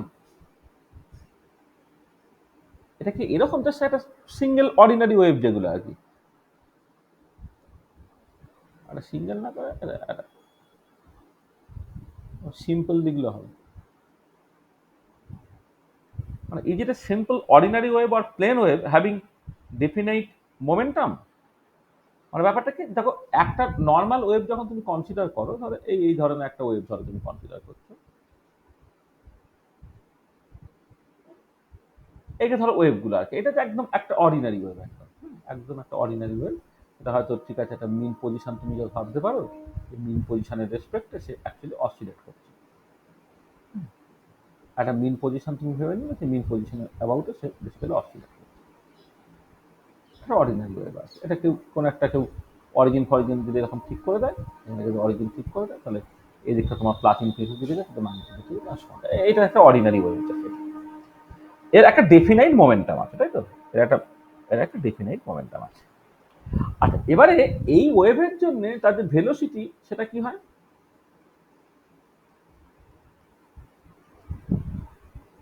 আর একটা জিনিস বলি, এই ধরনের ওয়েভের ধরো তুমি যদি এটাকে দেখো, মানে মানে অ্যাম্পলিটিউড দেখা যায়, অ্যাম্পলিটিউডের সাইজ দিয়ে তুমি এক্সপ্রেস করো, তার ক্ষেত্রে এ সাইন এই ওমেগা টি প্লাস মাইনাস কে এক্স, যেটা বেসিক্যালি এক্স এবং টি এর ফাংশন, তো এই টাইপের একটা ইকুয়েশন দিয়ে লিখতে পারো যে এ sine omega t plus minus কে এক্স, এরকম একটা ইকুয়েশন দিয়ে লিখতে পারা যায়। আচ্ছা, ভেলোসিটি অফ দিস ওয়েভ সেটা কি হবে? ভেলোসিটি অফ দিস ওয়েভ একে বলা হয় তোমার ফেজ ভেলোসিটি। একটা সিম্পল ওয়েভের জন্য বা সিঙ্গেল ওয়েভের জন্য যে ভেলোসিটি সেটা হচ্ছে ফেজ ভেলোসিটি, এবং সেই ফেজ ভেলোসিটিটা তুমি কিভাবে ডিফাইন করো? ডিফাইন করতে হয় ই বাই পি এইভাবে করে, বা ওমেগা বাই কে এইরকম করে। দেখো, তুমি খেয়াল করে দেখো যে সাইনের আর্গুমেন্ট তো ইউনিটলেস হতে হবে, তার মানে ওমেগা টিও ইউনিটলেস হতে হবে, কে এক্স ইউনিটলেস হবে, তার মানে ওমেগা টি এর যা মানে ওমেগা টি সেটা ইউনিটলেস, কে এক্স সেটা ইউনিটলেস, তার মানে ওমেগা টি এবং কে এক্স এই দুটো থেকে দেখো তুমি, মানে ওমেগা টিও যা, কে এক্সও বেসিক্যালি তাই, মানে ইউনিট ওয়াইজ আর কি, এটাও ইউনিটলেস একটা নাম্বার, এটা একটা ইউনিট নাম্বার। সেখান থেকে যদি এক্স বাই টি করে দেখো ওমেগা বাই কে হয়, আর এক্স বাই টি একটা তোমার ভেলোসিটি রিপ্রেজেন্ট করে, এবং সেটা কি হচ্ছে যে সাইনের ভেতরে যে আর্গুমেন্ট সেটাকে বলে ফেজ বলা হয়। ফেজের মধ্যে থেকে যে ভেলোসিটিটা অ্যাপিয়ার করতে পারে তুমি তার নাম দিতে পারো phase velocity. Phase velocity E by P বা ওমেগা বাই কে। মানে আসলে এটা পরে তুমি দেখবে যে এনার্জিটা না এইচ ক্রস ইন্টু ওমেগা দিয়ে লিখতে হয়, আর মোমেন্টামটা না এইচ ক্রস ইন্টু কে দিয়ে লিখতে হয়। হ্যাঁ, এটা দিয়ে লিখতে হয়। এখানে ই বাই পিও যে ওমেগা বাই কেও যে ভেলোসিটি অফ দিস পার্টিকেল সেটা বেসিক্যালি ফেজ ভেলোসিটি তুমি এইরকম ভাবে লিখতে পারো। তাহলে তুমি প্রথমে কি ভাবলে যে ইলেকট্রন বা পার্টিকেলের সঙ্গে অ্যাসোসিয়েট ওয়েভ এরকম একটা সিম্পল ওয়েভ। দেখো জাস্ট ওয়েভ বললি তোমার এরকম একটা সিম্পল ওয়েভের কথাই প্রথম মনে রাখতে পারে, এবং সেই ওয়েভের একটা ভেলোসিটি আছে ফেজ ভেলোসিটি, যেটা হচ্ছে ওমেগা বাই কে। এবং এর আমি সার্টেনলি বলি হ্যাভিং এ ডেফিনাইট মোমেন্টাম, একটা ডেফিনাইট মোমেন্টাম আছে। তারপরে এইখানে দুটো গন্ডগোল আছে, দুটো গন্ডগোলকে দেয়ার আর টু ডিফিকাল্টি, দুটো ডিফিকাল্টি আছে। ডিফিকাল্টি কি? আচ্ছা, ১ নম্বর ডিফিকাল্টি হচ্ছে যে দেখো এই যে ওয়েভটা, এই ওয়েভটা তো পরিষ্কার তুমি ছবি দিয়েই বুঝতে যে এটা তো ডিলোকালাইজ। এটা মানে ডান দিক বাঁ দিকে মানে যেদিকে খুশি যেভাবে খুশি যাচ্ছে, মানে পরিষ্কার এটা হচ্ছে ডিলোকালাইজ। মানে সেটা হচ্ছে plane wave, single ordinary wave is completely delocalize. দিগন্ত বিস্তৃত, বাঁ দিক থেকে ডান থেকে যেদিকে খুশি যত খুশি যেতে পারে, মানে তার কোনো লিমিট নেই। প্লেন ওয়েভ ইজ কমপ্লিটলি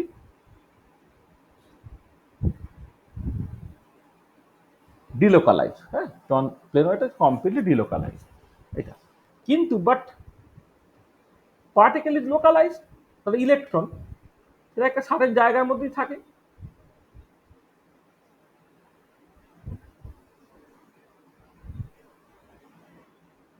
মানে পার্টিকেলটা কিন্তু একটা ছোট্ট জায়গার মধ্যেই থাকে। সেটা বোর্ড থিওরি দিয়ে যদি দেখো তাহলে একটা নির্দিষ্ট ব্যাসার্ধের বৃত্তাকার কক্ষপথে তার মধ্যে ইলেকট্রনটা ঘুরছে। এমন নয় এটা প্লাস মাইনাস ইনফিনিটি যেদিকে খুশি চলে যেতে পারে। অর্থাৎ যদি ওই ইলেকট্রনটাকে তুমি একটা পার্টিকেল হিসেবে, ওই ইলেকট্রনকে যদি একটা প্লেন ওয়েভ হিসেবে ভাবতে, তাহলে তুমি তার লোকালাইজেশনটাকে এক্সপ্লেন করতে পারছো না। যে ইলেকট্রনটা সে বেসিক্যালি লোকালাইজ, বা যে কোনো একটা পার্টিকেল সে লোকালাইজ, একটা সার্টেন জায়গা থাকে, সার্টেন পয়েন্টে থাকে, সার্টেন রিজিয়নে থাকে। কিন্তু ওয়েভ যেটা, সে ওয়েভটা কিন্তু কমপ্লিটলি ডিলোকালাইজ। তার মানে তাহলে যেটা দাঁড়াচ্ছে যে ওই পার্টিকেলটাকে তুমি কিন্তু এখন একটা সিঙ্গেল ওয়েভ দিয়ে এক্সপ্লেন করতে পারো না। এটা এক নম্বর। আচ্ছা, একটা পার্টিকেল আছে যে কমপ্লিটলি ডিলোকালাইজ, সেটা ফ্রি পার্টিকেল। এবার ফ্রি পার্টিকেলের কথা যদি তুমি দেখো, ফর ফ্রি পার্টিকেল মানে ফ্রি পার্টিকেল সিস্টেম মানে হচ্ছে যার ক্ষেত্রে কোনো পোটেনশিয়াল এনার্জি নেই, তাকে তুমি ছেড়ে দিলে ডান দিক বাঁ দিকে যেদিকে খুশি কেউ তত খুশি যেতে পারে, তখন পার্টিকেলটা অ্যাকচুয়ালি তোমার মানে ফ্রি পার্টিকেল। মানে এখানে বাট আমি এখানে বাউন্ড একটা টার্ম জুড়ে দিই। হ্যাঁ, ইলেকট্রনগুলো ইউজুয়ালি বাউন্ড ইলেকট্রন, তো বাউন্ড ইলেকট্রন বা বাউন্ড পার্টিকেলগুলো localize. For free particle position can be delocalized। অর্থাৎ যদি একদম ফ্রি পার্টিকেল হতো তার পজিশনটা কমপ্লিটলি ডিলোকালাইজ হতে পারতো, কিন্তু মানে পার্টিকেলটা বাদিকটা দিকে যেদিকে খুশি যেতে পারে। কিন্তু এক্ষেত্রে একটা অন্য সমস্যা। ফর দিস ফ্রি পার্টিকেল এনার্জিটা কি? এনার্জিটা পুরোটাই কাইনেটিক এনার্জি। এটা কত হয়? P square by twice m. মানে ইন দিস কেস এনার্জিটা পুরোটাই মানে ফ্রি পার্টিকেল মানে তার পোটেনশিয়াল এনার্জি জিরো। কাইনেটিক এনার্জিটা পুরোটাই কাইনেটিক এনার্জি, যেটা p square by twice m. সেইখান থেকে দেখো তুমি যখন ফেজ ভেলোসিটিটাকে ডিফাইন করলে ই বাই পি দিয়ে, এটা কত হচ্ছে? ই বাই পি করলে এটা দেখো half into p by m হচ্ছে। এবারে এটা হাফ ইন্টু পি বাই এমটাই তো তোমার বেসিক্যালি পার্টিকেলের ভেলোসিটি। তাহলে দেখো, তাহলে যদি তুমি ভাবো যে ফ্রি পার্টিকেলটাকেও ইভেন তুমি একটা সিম্পল ওয়েভ দিয়ে এক্সপ্রেস করার চেষ্টা করছো, ফ্রি পার্টিকেলের মানে যে ভেলোসিটি এটা পি বাই এম হওয়ার কথা, কিন্তু আর ওয়েভের ভেলোসিটি তোমার বেসিক্যালি ফেজ ভেলোসিটি। দেখো এই ফেজ ভেলোসিটি ও পার্টিকেল ভেলোসিটি সমান হচ্ছে না। তার মানে যেটা পার্টিকেল ভেলোসিটি আর ফেজ ভেলোসিটি দুটো সমান হচ্ছে না। তার মানে কি বোঝা গেল? যে ইভেন একটা ফ্রি পার্টিকেলকেও তুমি একটা সিম্পল ওয়েভ দিয়ে এক্সপ্লেন করতে পারবে না, কারণ সেই পার্টিকেলের ভেলোসিটি যেটা পি বাই এম হওয়ার কথা সেইটা দেখো তোমার। আর ওয়েভের ভেলোসিটি মানে বেসিক্যালি একটাই ভেলোসিটি পার্টিকুলার ক্ষেত্রে ফেজ ভেলোসিটি দুটো সমান সমান হচ্ছে না। তাহলে এই দুটো ডিফিকাল্টি থেকে তুমি পরিষ্কার বুঝতে পারছো যে যে না, মানে মানে একটা ম্যাটার ওয়েভ সেটা একটা অর্ডিনারি ওয়েভ হতে পারে না। তাহলে this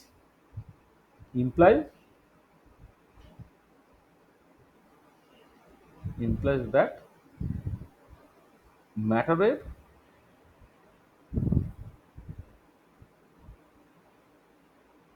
cannot be expressed by a simple ordinary wave of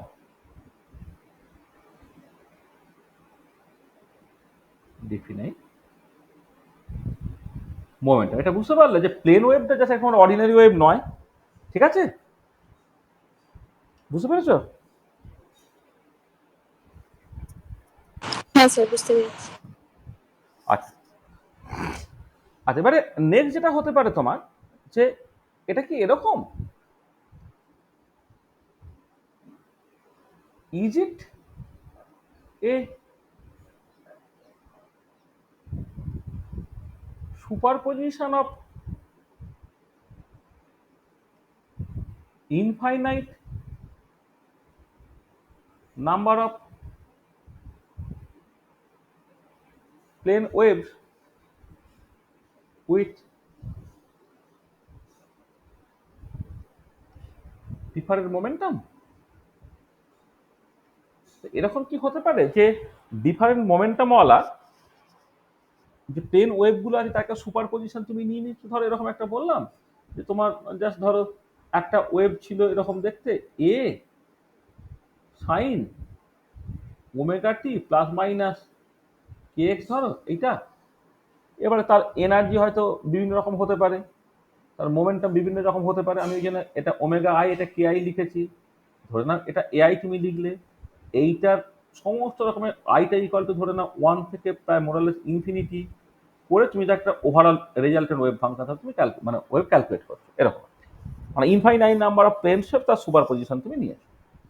আচ্ছা, অঙ্কটা ইম্পর্টেন্ট না, যেটা ইম্পর্টেন্ট সেটা হচ্ছে এই যে ইনফাইনাইট নাম্বার প্লেন শেপ, এটা ইনফাইনাইট কিন্তু number of plane shape superposition তুমি নাও, তাহলে না একটা জিনিস যেটা হতে পারে যে যে তোমার এই মানে এটা তুমি দেখবে যে অনেকগুলো ঢেউ যখন সুপারপোজ করে এবং তাদের কনস্ট্রাক্ট এবং ডিস্ট্রাকটিভ ইন্টারফারেন্সের জন্য এরকম হতে পারে যে ধরো অ্যাকচুয়ালি এই মানে ওয়েভটা যেটা দিগন্ত বিস্মিত হওয়ার কথা ছিল, সর্বত্র একটা মোমেন্টাম থাকার কথা ছিল, কিন্তু এমন হলো যে একটা পার্টিকুলার পয়েন্টে মোমেন্টামটা প্রচণ্ড বেশি হয়ে গেছে, হ্যাঁ, অন্যত মোমেন্টামটা যে জিরো। মানে দেখবে তুমি দুটো ঢেউ যখন দুদিক থেকে আসছে, যখন সুপারফোজ করলো একটা পার্টিকুলার পয়েন্ট পেলে, যে পার্টিকুলার পয়েন্টের ঢেউটার তীব্রতাটা প্রচণ্ড হাই হয়ে গেছে, ঠিক আছে? তার রেসপেক্টে অন্য ওয়েভগুলোর তীব্রতাটা এতটাই কম, সেটাকে তুমি জাস্ট সিম্পলি ইগনোর করতে পারো। মানে এখানে হয়তো সামান্য হয়তো ছিল, মানে সামান্য হয়তো একটা মানে অল্প অল্প অল্প অল্প ওয়েভ আছে, এখানে অল্প অল্প ওয়েভ আছে, কিন্তু একটা পার্টিকুলার পয়েন্টে সেটা এতটাই পিকড হয়ে যাচ্ছে, তার রেসপেক্টে অন্যান্য জায়গায় যত ঢেউটা আছে সেটাকে তুমি জাস্ট ইগনোর করতে পারো। সমুদ্রের ধারে যদি কখনো যাও তুমি দেখবে যে ঢেউ তো সবসময়ই আছে, কিন্তু সমুদ্র দিক থেকে একটা ঢেউ এলো আর পাড়ে ধাক্কা খেয়ে একটা ঢেউ ফিরছে, তারা যখন সুপারপোজ করছে একটা পার্টিকুলার পয়েন্টে, সেখানে দেখবে ঢেউয়ের তীব্রতাটা এতটাই বেশি হয়ে গেছে, তার রেসপেক্টে সমুদ্রের বাকি অংশগুলোকে তোমার মনে হবে যে যেন তারা স্থির আছে। এটা তাহলে এই infinite number of plane wave যদি তুমি নাও, তাহলে কিন্তু একটা ডেফিনাইট পজিশনেই কিন্তু সে পিকড হয়ে যেতে পারে। This is localised, this is localise, এটা কিন্তু পুরোটাই লোকালাইজ, মানে this express the localisation of the particle. মানে যেটা একটা প্লেন ওয়েভের ক্ষেত্রে তুমি পাচ্ছিলে না, এখন ইনফাইনাইট নাম্বারের প্লেন ওয়েভটা যদি সুপার পজিশন নিয়ে নাও, তাহলে কিন্তু এটা লোকালাইজড হচ্ছে। কিন্তু এটা অসুবিধা, this is localise, but in this case momentum is completely arbitrary. Momentum is completely arbitrary, মানে এই পার্টিকুলার কেসে infinite number of plane wave with different momentum, তার তো সুপারপজিশন নিয়েছি, তার রেজাল্টেন্ট ওয়েভের মোমেন্টাম কত? মোমেন্টামের কোনো অভাব নেই, কারণ তোমার বিভিন্ন ওয়েভের বিভিন্ন মোমেন্টাম ছিল, তার তুমি সুপারপজিশন নিয়েছে। But in this case momentum is completely arbitrary. কিন্তু সমস্যা যেটা হচ্ছে যে but for a particle there is a but for particle there is a finite momentum.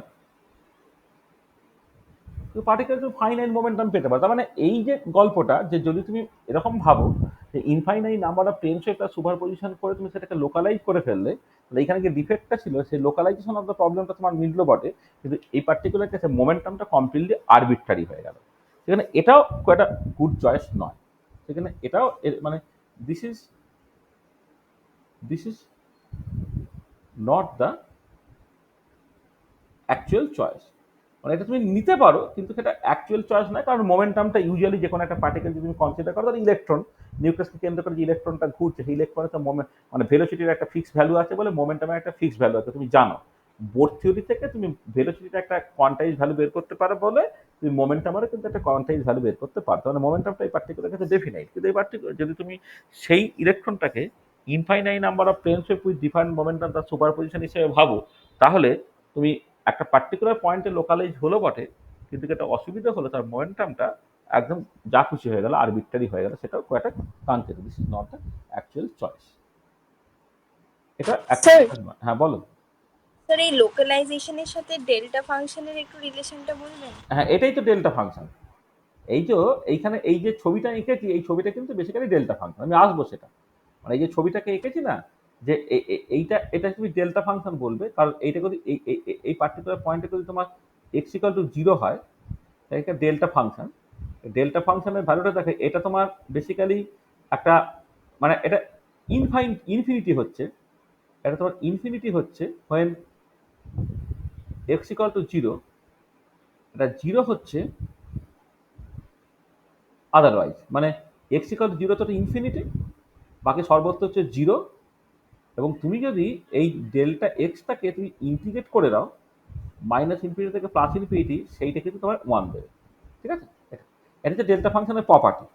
আমি আসবো সেই জায়গাগুলো, এখন আমি অঙ্কটার মধ্যে কোনোভাবে যেতে চাইছি না, জাস্ট কোয়ালিটেটিভলি বলছি, তারপর আমি ডেল্টা ফাংশন পরে বলবো। এই যে ছবিটা আমি এঁকেছি, এই ছবিটা বেসিক্যালি তোমার ডেল্টা ফাংশনের ছবি, যে ডেল্টা ফাংশন দিয়ে যদি তুমি কোনো তার পজিশনটাকে রিপ্রেজেন্ট করতে পারো, তাহলে একটা পার্টিকুলার পজিশনেই হচ্ছে তার অ্যাকচুয়াল ভ্যালুটা আছে, অন্যত সেটা বেসিক্যালি 0 হয়ে যাবে। ঠিক আছে, এটা আমি আসছি। হ্যাঁ, হ্যাঁ স্যার। আচ্ছা, তাহলে এটাও তোমার অ্যাকচুয়াল সিচুয়েশন নয় আর কি। তো তখন ওয়ে আউটটা কি? আচ্ছা, এবারে তোমার সাপও মরবে লাঠিও ভাঙবে না, এই সিচুয়েশনটাকে করতে গেলে তুমি যেটা করতে পারো, the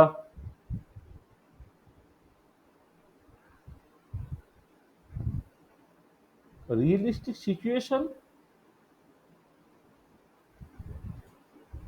maybe the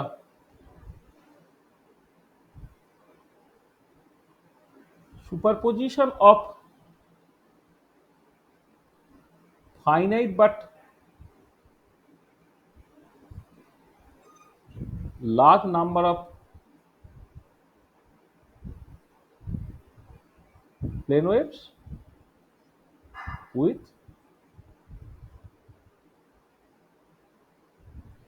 different momenta. A realistic situation may be the superposition of finite but large number of plane waves with different momenta. মানে ব্যাপারটা কিরকম, যে ধরো তুমি যদি মানে একটা ওয়েভ ধরলেও গন্ডগোল, ইনফাইনাইট নাম্বার ওয়েভস হলেও গন্ডগোল, কিন্তু তুমি রিয়েলিস্টিক সিচুয়েশনে যদি finite but large number of waves তুমি কনসিডার করো, তাদের সুপারপজিশন করে কি হতে পারে, যেটা হয়, তোমাকে আমি ছবিটা এঁকে দিই তারপর বলছি।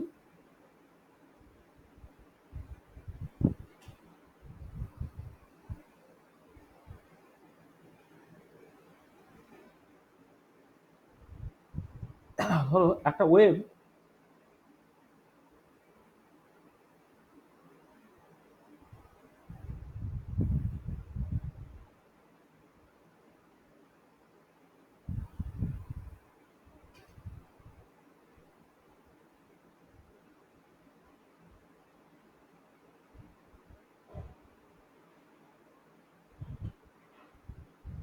ধরো ফাইনাইট বা লার্জ নাম্বার অফ ওয়েভস, তাদের যদি সুপারপজিশন করো না, এইরকম একটা ওয়েভ তৈরি হয়। This is the wave packet. This is the, এটাকে বলা হয় ওয়েভ প্যাকেট। তাহলে একটা পার্টিকেলকে তুমি অ্যাকচুয়ালি একটা ওয়েভ প্যাকেট হিসেবে যদি এক্সপ্রেস করো, তাহলে এক্ষেত্রে কি সিচুয়েশন দেখো, এক্ষেত্রে এটা দাঁড়াচ্ছে যে the position of the particle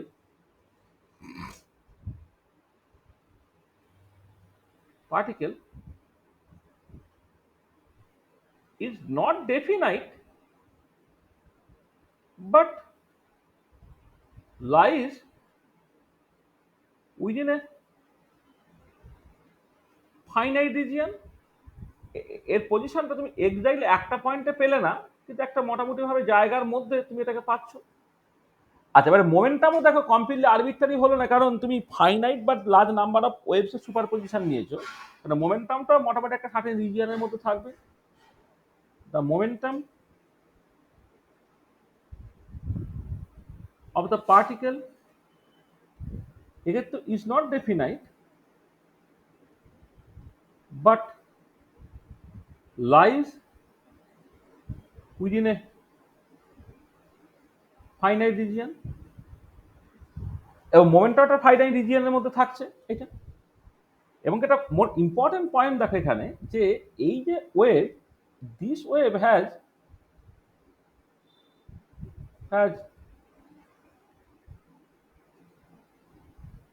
two kind of velocities. কি সেটা? এক নম্বরে তোমার ফেজ ভেলোসিটি,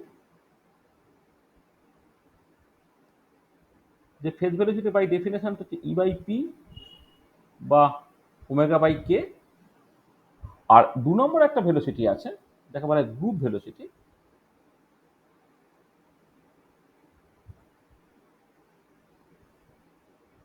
গ্রুপ ভেলোসিটি হচ্ছে তোমার ডি বাই ডিপি বা ডি ওমেগা বাই ডিকে। তাহলে একটা হচ্ছে ফেজ ভেলোসিটি আছে, আর তোমার গ্রুপ ভেলোসিটি আছে, ঠিক আছে?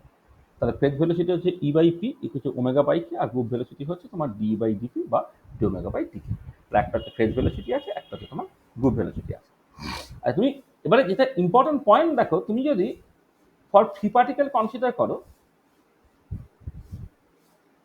পার্টিকেল এনার্জিটা যেখানে তোমার P square by twice m, তুমি ডিই বাই ডিপিটাকে ক্যালকুলেট করো জাস্ট গ্রুপ ভেলোসিটি বের করার জন্য। সেটা কি বেরোচ্ছে দেখো, তোমার পি বাই এম বেরোচ্ছে, যেটা দেখো তোমার পার্টিকেল ভেলোসিটির সাথে সমান হয়ে যাচ্ছে।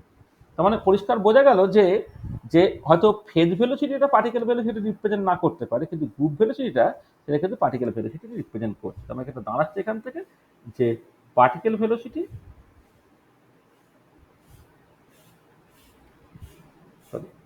মানে group velocity is actually the particle velocity।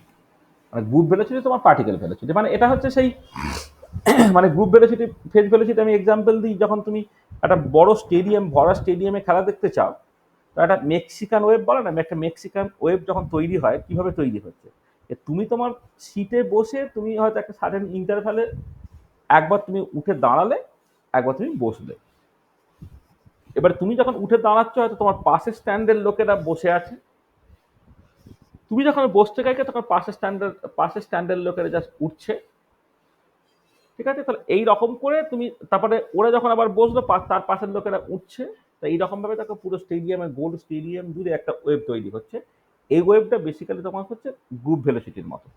মানে বেসিক্যালি তুমি তোমার সিটে বসে যেটা করছো সেটা তোমার অ্যারাউন্ড ফেজ ভেলোসিটি, একটা সিঙ্গেল ওয়েভের জন্য যেটা হচ্ছে, কিন্তু অ্যাজ এ গ্রুপ যেটা করছে সেটা বেসিক্যালি তোমার গ্রুপ ভেলোসিটি। তাহলে পার্টিকেল ভেলোসিটিটা অ্যাকচুয়ালি তোমার গ্রুপ ভেলোসিটি। তার মানে দেখো, যদি এই ধরনের ব্যাপারটা ভাবি যে ম্যাটার ওয়েভ ইজ অ্যাকচুয়ালি একটা ওয়েভ প্যাকেজ যদি তুমি ধরো, তাহলে কিন্তু দেখো সমস্ত কিছু কনসিস্টেন্ট থাকছে। কিন্তু তার জন্য একটা অসুবিধা হচ্ছে, সেটা হচ্ছে পজিশনটা তুমি এক্স্যাক্টলি ডেফিনাইট আর করতে পারছো না। পজিশনটা একটা সার্টেন রিজিয়নের মধ্যে থাকবে, মোমেন্টামটা একটা সার্টেন রিজিয়নের মধ্যে থাকবে, ঠিক আছে? মানে যখন তুমি ধরো এই ধরনের সিচুয়েশন ভাবলে, তার জন্য মোমেন্টামটা ডেফিনাইট, কিন্তু পজিশনটা কমপ্লিটলি আরবিট্রারি। তখন এই সিচুয়েশন ভাবলে তার পজিশনটা ডেফিনাইট, কিন্তু মোমেন্টামটা কমপ্লিটলি আরবিট্রারি। কিন্তু এটা রিয়েলিস্টিক সিচুয়েশন, যেটা হচ্ছে পার্টিকেলের সঙ্গে অ্যাসোসিয়েটেড ওয়েভটা বা ম্যাটার ওয়েভটা এই অ্যাকচুয়ালি একটা ওয়েভ প্যাকেট। তার ক্ষেত্রে পজিশনটা একটা সার্টেন রিজিয়নের মধ্যে, মোমেন্টামটা একটা সার্টেন রিজিয়নের মধ্যে, হ্যাঁ, তোমার থাকছে। এবং সেক্ষেত্রে পার্টিকেলের ভেলোসিটিটা হচ্ছে তোমার গ্রুপ ভেলোসিটির সাথে সমান হচ্ছে। তার মানে যেটা দাঁড়াচ্ছে, what is the nature of the matter wave, না সেটা হচ্ছে বেসিক্যালি তোমার একটা ওয়েভ প্যাকেট, ঠিক আছে? তাহলে matter wave is actually wave packet. যেটা মানে আলটিমেটলি কনক্লুশনে এলাম, সেটা হচ্ছে matter wave is actually A wave packet, ঠিক আছে? হলো, বোঝা গেল? ম্যাটার ওয়েভটা কিন্তু অ্যাকচুয়ালি একটা ওয়েব প্যাকেট হলো।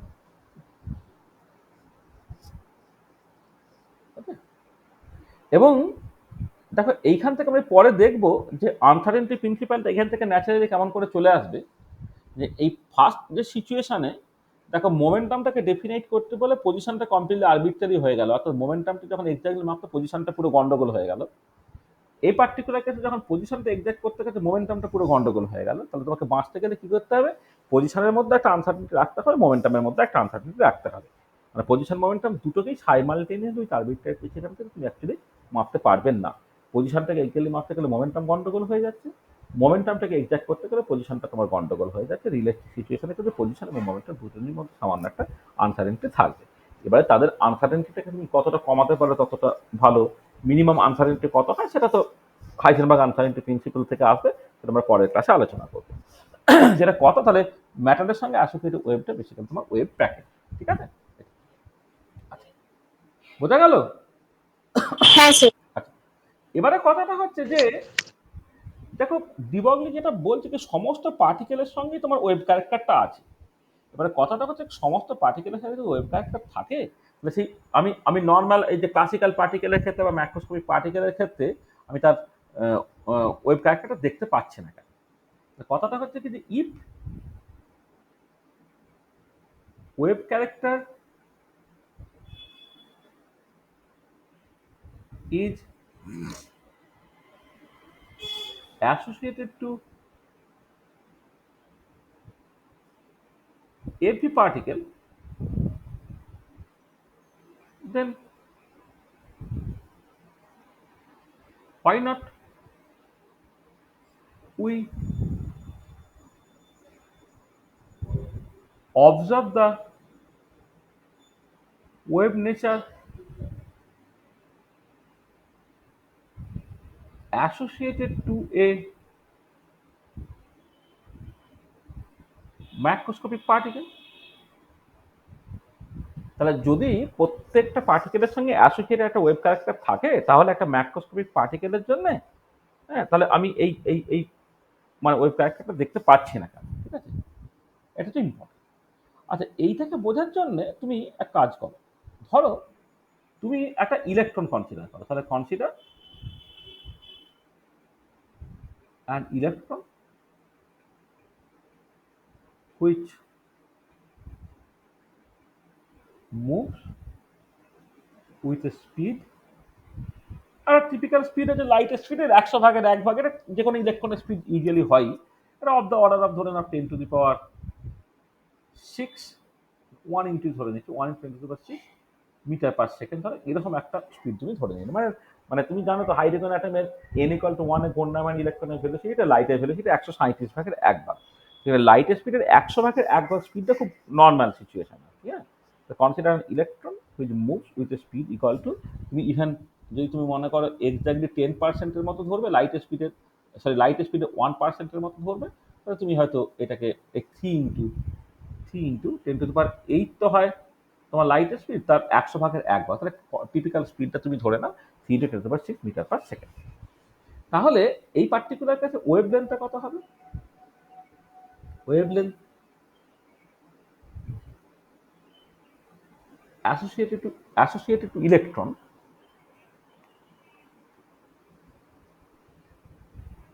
ওয়েভলেন্থ অ্যাসোসিয়েটেড ইলেকট্রন যদি তুমি দেখো তাহলে ল্যামডা h/m × v, h হচ্ছে 6.626 × 10⁻³ joule second divided by 9.11 × 10⁻³ KG into velocity 3 × 10⁶ metre per second. তাহলে এটা হচ্ছে কত? 6.626 ডিভাইডেড বাই 9.11 × 3, তাহলে এই ভাগটাকে করে দাও, করে দিয়ে তার পাওয়ারটা কত হয়েছে 10⁻৯ এর মতো। তার মানে এটা তুমি ধরো এই 66.26 ডিভাইডেড বাই 9.11 × 3 যদি করো ইন্টু 10⁻10 মিটার হয়ে যাবে। এটা তোমার অ্যাংস্ট্রমে বেরোবে। এটা দেখো তো কত বেরোচ্ছে, 66.26 তাকে ভাগ করো 9.11 × 3 দিয়ে ভাগ করে দাও, কত হচ্ছে দেখো 2 এর কাছাকাছি একটা কিছু হবে। 2 2 পয়েন্ট সামথিং, কত হচ্ছে? ক্যালকুলেটর আছে, করে দাও, এটা করে বলে দাও কত। কিছু একটা হবে। কত কত কিছু একটা না, এক্স্যাক্টলি বলো না কত।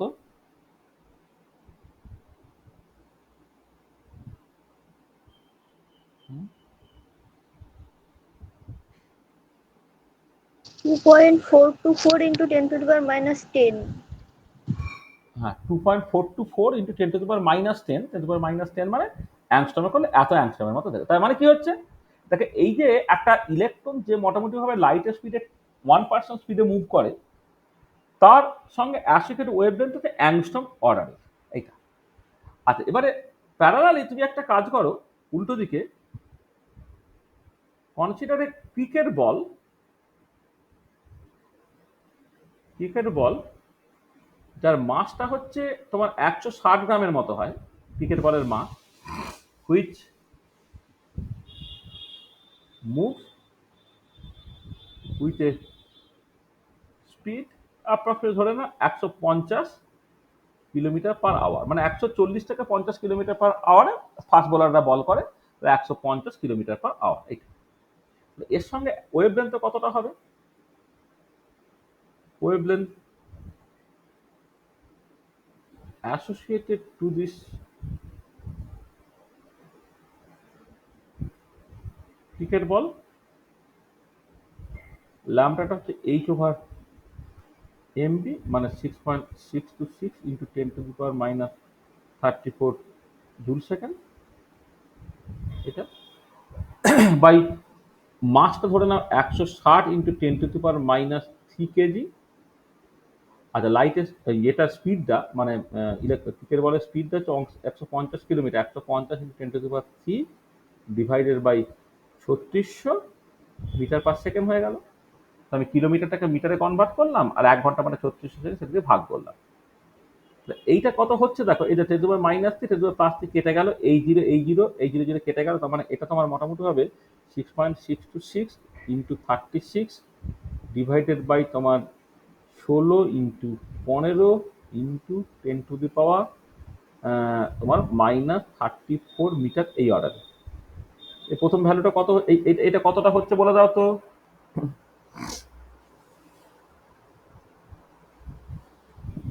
কত হচ্ছে এটা? 9.934 9.939 into 10 to the minus 35. হ্যাঁ, into 10 to the power minus 35 metre, এইটা এরকম বেরোচ্ছে তো তোমার মাথা।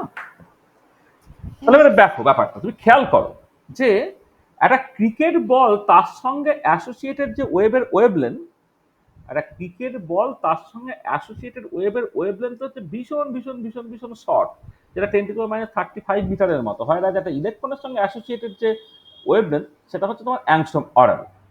মানে ব্যাপারটা খেয়াল করো, ধরো যদি ওয়েভলেন্থ খুব শর্ট হয়ে যায়, ধরো আমি জাস্ট একটা শার্টের লেন্থ আমি বলে দিচ্ছি, একটা শার্টের লেন্থ এখান থেকে ধরো তোমার এই পর্যন্ত একটা লেন্থ তুমি বলছো, এইটুকু লেন্থের মধ্যে ধরে নাও লেটসে ধরো এই একটা ওয়েভ, দুটো ওয়েভ আছে, দুটো ওয়েভ আছে, তুমি ওয়েভ নেচারটা দেখো, তুমি ছবিতে পরিষ্কার বুঝতে পারছো। আর এবারে ধরো তুমি কি করলে, এইটুকু জায়গার মধ্যে তুমি ধরো 1 2 3 4 5 6, যখন তুমি 6টা ওয়েভ কনসিডার করছো, স্টিল তার ওয়েভ নেচারটা বোঝা যাচ্ছে, কিন্তু কিছু একটা মানে দেখার রেসপেক্টে তুমি দেখো আগেরটা যেমন ওয়েভ নেচারটা পরিষ্কার হচ্ছে, এখন ওয়েভ নেচারটা আস্তে আস্তে আস্তে আস্তে কম পরিষ্কার হচ্ছে। এবারে তুমি কি করলে না, এই দুটো জায়গার মধ্যে তুমি এখন একই জায়গা, মানে আমি ওয়েভ লেন্থটা কমিয়ে দিচ্ছি আর কি, এবার এইটুকু জায়গার মধ্যে তুমি কি করছো না, অনেকগুলো ওয়েভ তুমি ফিট করে দাও।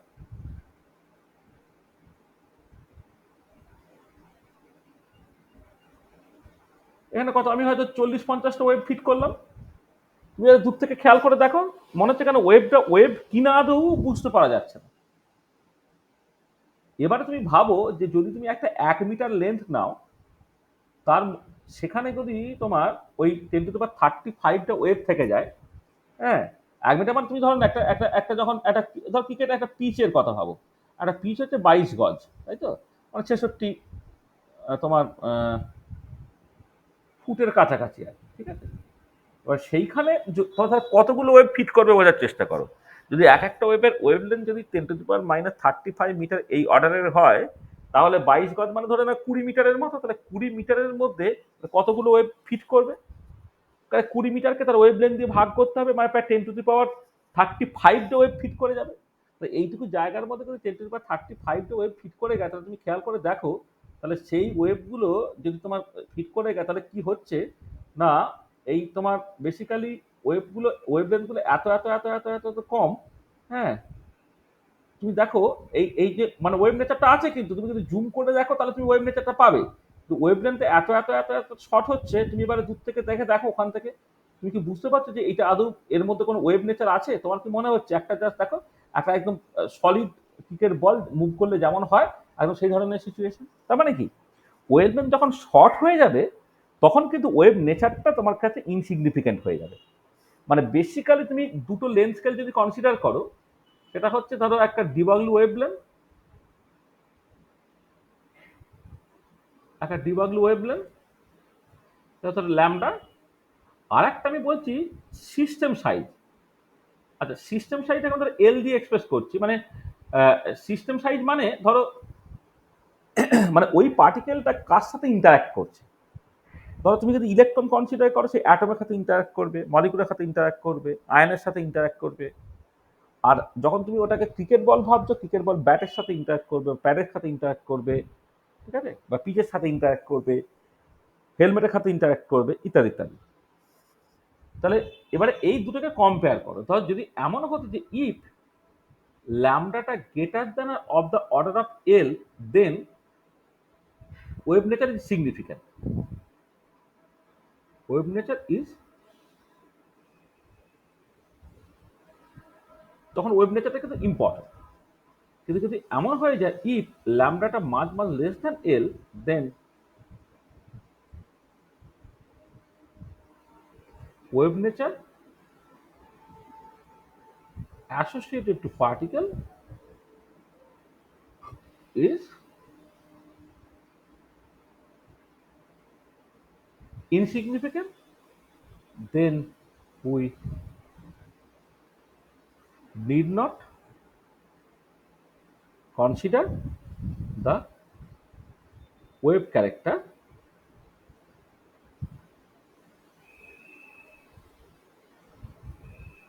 associated to particle।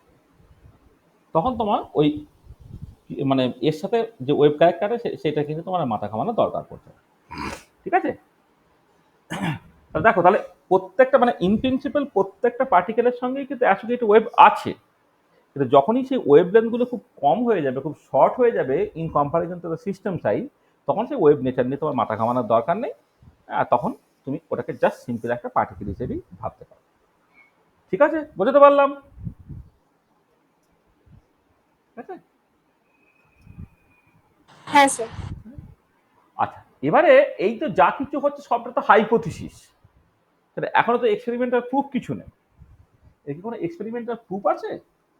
হ্যাঁ, উত্তর তো এক্সপেরিমেন্টাল প্রুফ আছে।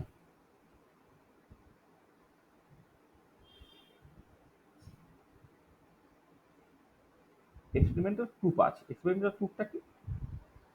এক্সপেরিমেন্টাল প্রুফটা হচ্ছে তোমার এই 1927 সালে ধরো স্যার জিপি থমসন ছিলেন, তার সঙ্গে আর একটা গ্রুপে হচ্ছে ডেভিসন অ্যান্ড জার্মান, এরা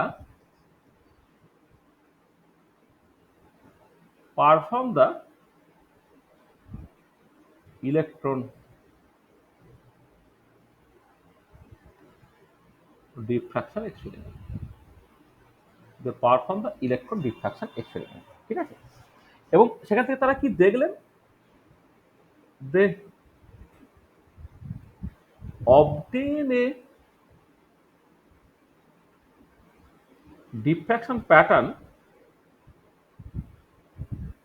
very similar to X-ray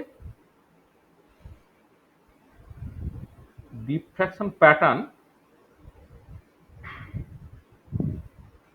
caused by a বেশ মানে এক্স রে ডিফ্রাকশন যেটা ব্র্যাগ লাও যারা করেছিলেন, সেই এক্স রে ডিফ্রাকশন প্যাটার্ন যেমন দেখতে, ইলেকট্রন ডিফ্রাকশন প্যাটার্নটা কিন্তু এক্স্যাক্টলি একই রকমের দেখতে হচ্ছে। ঠিক আছে, মানে যে ইলেকট্রন ডিফ্রাকশন প্যাটার্নটা একদম এক্স রে ডিফ্রাকশনের প্যাটার্নের মতোই দেখতে হচ্ছে। তাহলে এইখান থেকে তুমি কি কনক্লুশনে আসতে পারো? আচ্ছা, কনক্লুশন হচ্ছে প্রথম যেটা, সেটা হচ্ছে যে ডিফ্রাকশনটা কিন্তু ওয়েভের প্রপার্টি, তাহলে নিশ্চয়ই ইলেকট্রনের সঙ্গে অ্যাসোসিয়েটেড একটা ওয়েভ ক্যারেক্টার আছে। তাহলে এর কনক্লুশন হচ্ছে যে there is an associated wave, there is an there is an wave associated to electron, wave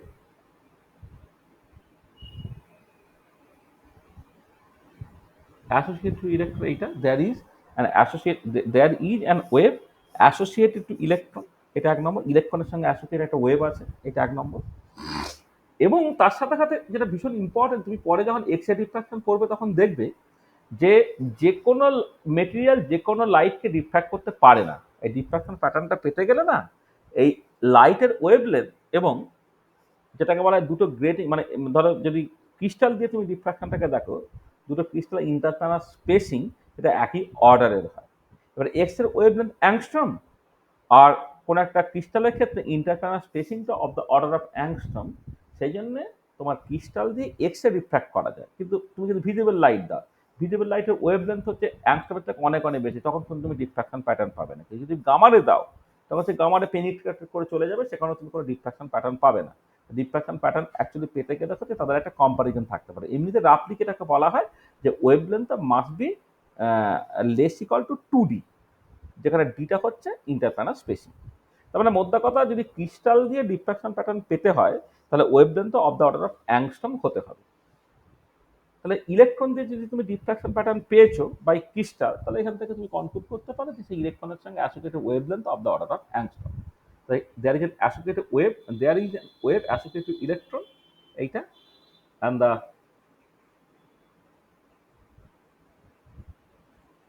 wavelength of electron of the order of angstrom. দেখো আমি মোটামুটিভাবে এখানে যখন ক্যালকুলেট করেছিলাম এখানে, সেটা তোমার অ্যাংস্ট্রম অর্ডারেরই বেরিয়েছিল। ঠিক আছে, এইটা। তাহলে দেখো এই এক্সপেরিমেন্টে একদম ডিরেক্টলি প্রুভড হয়ে গেল যে হ্যাঁ, ইলেকট্রনের সঙ্গে অ্যাসোসিয়েটেড ওয়েভ ক্যারেক্টার আছে। এবং তার জন্য 1927 সালে কম্পটন নোবেল পেয়ে গিয়েছিলেন। 1937 সালে এরা আর কি দে গট নোবেল প্রাইজ।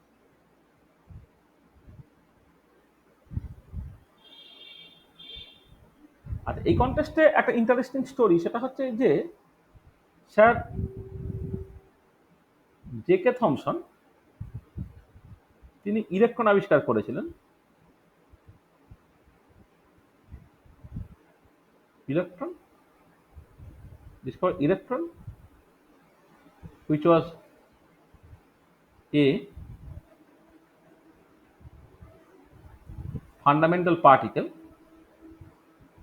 এবং সেই জন্য তিনি goat Nobel prize.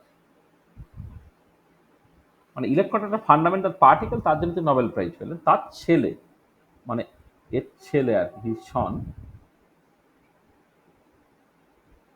Sir GP Thomson, তিনি showed that electron has a wave character and hence got Nobel prize. মানে বাবা ছেলে দুজনে নোবেল প্রাইজ পেলে, একজন ইলেকট্রন একটা ফান্ডামেন্টাল পার্টিকেল সেটাকে দেখানোর জন্য, আর একজন হচ্ছে সেই ইলেকট্রনের সঙ্গে অ্যাসোসিয়েটেড মানে যে ওয়েভ ক্যারেক্টার আছে সেটাকে দেখানোর জন্য। তো এই হচ্ছে মোরাললেস তোমার ডিবাগড ওয়েভ পার্টিকেল ডুয়ালিটি নিয়ে যতটুকু বলার কথা আমরা বললাম। এবারে কিছু কিছু প্রবলেম তোমাকে করতে হবে। তাহলে যা বলেছি এখন পর্যন্ত, তাতে যদি কারো কিছু অসুবিধা থাকে প্রথমে সেটা বলে নাও।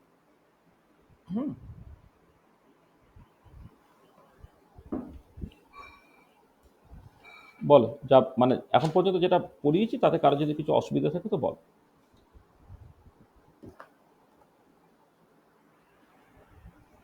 ঠিক আছে জিনিসটা? হ্যাঁ স্যার। তাহলে আমি একটা প্রবলেম করছি।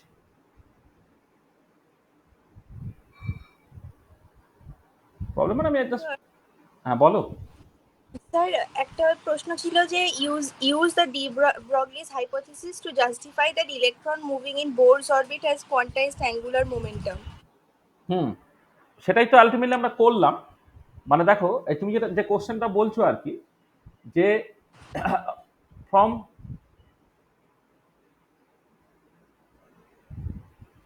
মানে এইখানে এই যেটা করলাম, আমি একটুখানি ঘুরিয়ে করলাম জিনিসটাকে। এই যে এখানে যেটা করলাম না, এই যে এই জায়গাটা দেখো যে ওয়েভলেন্থটা কি হবে, সেইটাকে যখন সেট করা হলো আর কি, তখন ওই যে ডিবগলিজ কোয়ান্টাইজেশন রুল আর ডিবগলিজ মানে ডিবগলিজ কোয়ান্টাইজেশন রুল আর কনসেপ্ট অফ স্টেশনারি অরবিট, সেখান থেকে ডিবগলিজ মানে বোর কোয়ান্টাইজেশন রুল আর হচ্ছে তোমার বোর ডিবগলিজ কোয়ান্টাইজেশন রুল, সেই দুটো থেকে ডিবগলিজ হাইপোথিসিসটা যেমন নিয়ে চলে এলাম, এটাকে ঘুরিয়েও তুমি করতে পারো। দেখো, এটা ফ্রম ডিবগলিজ কোয়ান্টাইজেশন রুল কি হচ্ছে,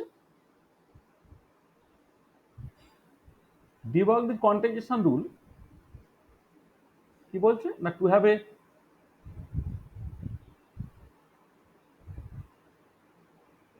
stationary orbit that must fit an integral number of waves within the circumference of the orbit. For de Broglie quantification to have a stationary orbit, there must fit an integral number of waves within the circumference of the orbit. মানে ব্যাপারটা কিরকম দেখো, যে যেটা আমি বলেছিলাম যে মানে এই ধরো দুটো সিচুয়েশন প্রথমে বলি। ধরো এইখানে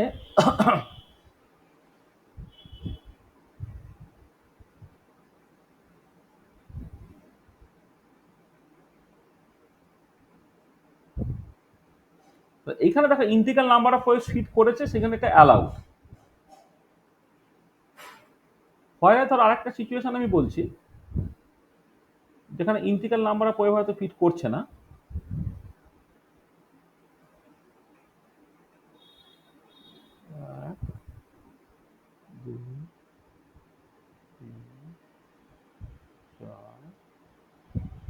এরকম ধরো, হ্যাঁ পরিষ্কার এখানে ফিট করছে না, এটা নট অ্যালাউড। এবং যদি তুমি ধরে নাও যে রেডিয়াসটা তোমার আর, তার মানে পরিষ্কার এক্ষেত্রে 2πr equal to n into lambda, এটা with n equal to 1 2 3 dot dot dot, তাহলে এইটা এক নম্বর ইকুয়েশন। To have a stationary orbit there must fit an integral number of waves within the circumference of the orbit, সেটা হলো। আচ্ছা, এবারে ফ্রম de Broglie হাইপোথিসিস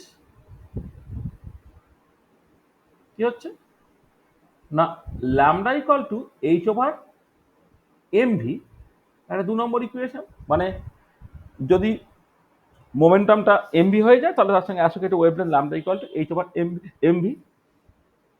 এটা এটা ডি ব্রগলি হাইপোথিসিস থেকে আসছে। এবার ফর্ম ইকুয়েশন 1 and 2 কি হচ্ছে দেখো, ফর্ম ইকুয়েশন 1 and 2 2π আটটা হয়ে যাচ্ছে দেখো, এন ল্যামডার জায়গায় তুমি এইচ ওভার এমভি বসিয়ে দিলে, তাহলে এমভিটা এখানে গুণ হয়ে গেল, এমভি আর ইকুয়াল টু কত হলো, এন এইচ ওভার 2π হয়ে গেল, হ্যাঁ sir. With n equal to 1 2 3 dot dot dot dot. This is the Bose quantization rule. Sorry, এটা হলো this is the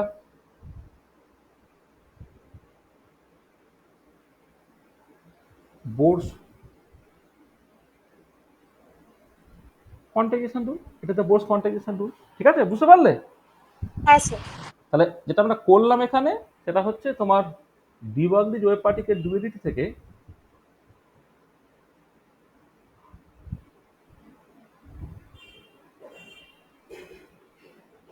D Broglie wave particle duality থেকে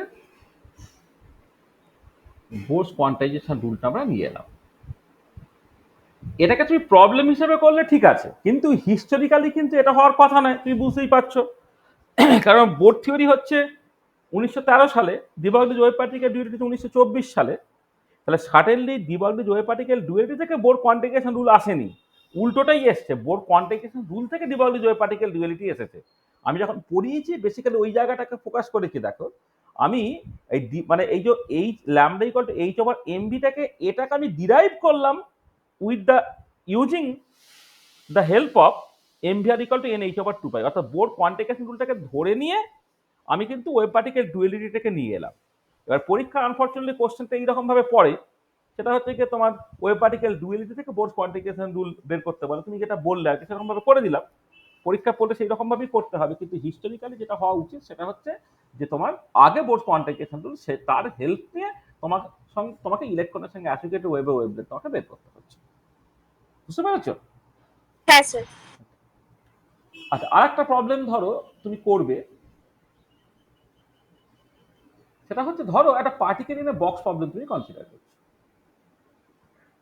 আর particle in a box problem, এটা X direction, এটা X equal to 0, এটা X equal two এল, এর মধ্যে potential এনার্জিটা 0, বাইরে পোটেনশিয়াল এনার্জিটা ধরো তোমার ইনফিনিটি। এটা তোমার পিআইএবি প্রবলেম আর particle in a box problem in 1। আর এর ক্ষেত্রে তোমার ডিবর্গলিজ কোয়ান্টিফিকেশন রুল ব্যবহার করে তোমার এর ক্ষেত্রে মোমেন্টাম বা এনার্জি তোমাকে ক্যালকুলেট করতে হবে। দেখো এই পার্টিকুলার সিচুয়েশনে যখন তুমি ডিবর্গলিজ কোয়ান্টিফিকেশন রুলটাকে ব্যবহার করছো,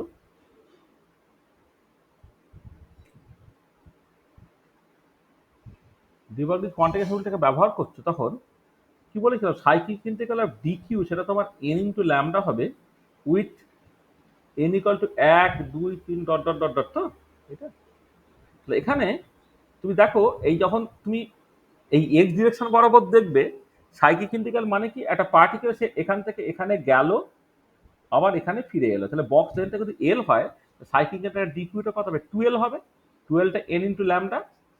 সেইখান থেকে দেখো তুমি কি পেয়ে গেলে, মানে এখান থেকে তুমি ল্যামডাই বলো বা যাই বলো আর কি, তুমি মানে যাকে মানে এটা ডিবর্গলিজ কোয়ান্টিফিকেশন রুল থেকে 12 equal to N into lambda এটা তুমি পেয়ে গেলে, বা এটা তুমি চাইলে এলটাকে ভাবতে পারো এন ইন্টু ল্যামডা বাই 2, এরকম একটা ইকুয়েশন তুমি পেলে। আচ্ছা, বা 12টা হলো কেন? এই যে মানে মানে মানে ফুল সাইকেলটা থেকে দেখতে হবে। তো এখান থেকে শুরু করলো, শুরু করে এই পর্যন্ত তাকে পৌঁছাতে হবে, তারপর আবার ফিরে এই পর্যন্ত এলো, তবে তো ফুল সাইকেলটা হলো, তাই না? মানে সাইকেল মানে কি যেখান থেকে শুরু করেছে সেখানে আবার আসতে হবে। তো তাহলে লেন্থে যদি এল হয় তাহলে গেল এল ফিরলো এল করে টোটাল, তবেই তো টোটাল সাইকেলটা হলো, ঠিক আছে? ও হ্যাঁ ঠিক আছে, হ্যাঁ হ্যাঁ। ঠিক আছে। তো এটা তাহলে সেখান থেকে একটা জিনিস তুমি দেখতে পেলে যে এই within the box there fit some integral number of half of the wavelength, মানে বক্সের মধ্যে আইদার হাফ ওয়েভলেন্থ থাকবে অথবা একটা ওয়েভলেন্থ থাকবে, নাহলে দেড়টা থাকবে, নাহলে দুটো থাকবে, ইত্যাদি ইত্যাদি। আচ্ছা, এবারে এগেন ফ্রম ডিবর্গলিজ হাইপোথিসিস কি হচ্ছে, lambda equal to H over P, এইটা ধরো, এইটা ধরে নাও, এটা 1 নম্বর ইকুয়েশন ধরো, এটা তোমার 2 নম্বর ইকুয়েশন ধরো, তার ফর্ম ইকুয়েশন 1 and 2 তুমি কি পাচ্ছ? ফর্ম ইকুয়েশন 1 and 2 তুমি পাচ্ছ, দেখো 2l equal to n into ল্যামডার জায়গায় তুমি এইচ ওভার পি বসিয়ে দাও, সেখান থেকে পি কত হলো nh বাই 12 হয়ে গেল। দেখো মোমেন্টামে তুমি এক্সপ্রেশন পেয়ে গেলে এইটা। আচ্ছা, এবারে এই পার্টিকুলার ক্ষেত্রে পোটেনশিয়াল এনার্জিটা 0, তাহলে উইদিন দ্য বক্স পোটেনশিয়াল এনার্জিটা 0, তার মানে টোটাল এনার্জিটা পুরোটাই হচ্ছে kinetic energy plus potential energy, এটা পুরোটাই কাইনেটিক এনার্জি হবে। কাইনেটিক এনার্জি কত, p square by twice M.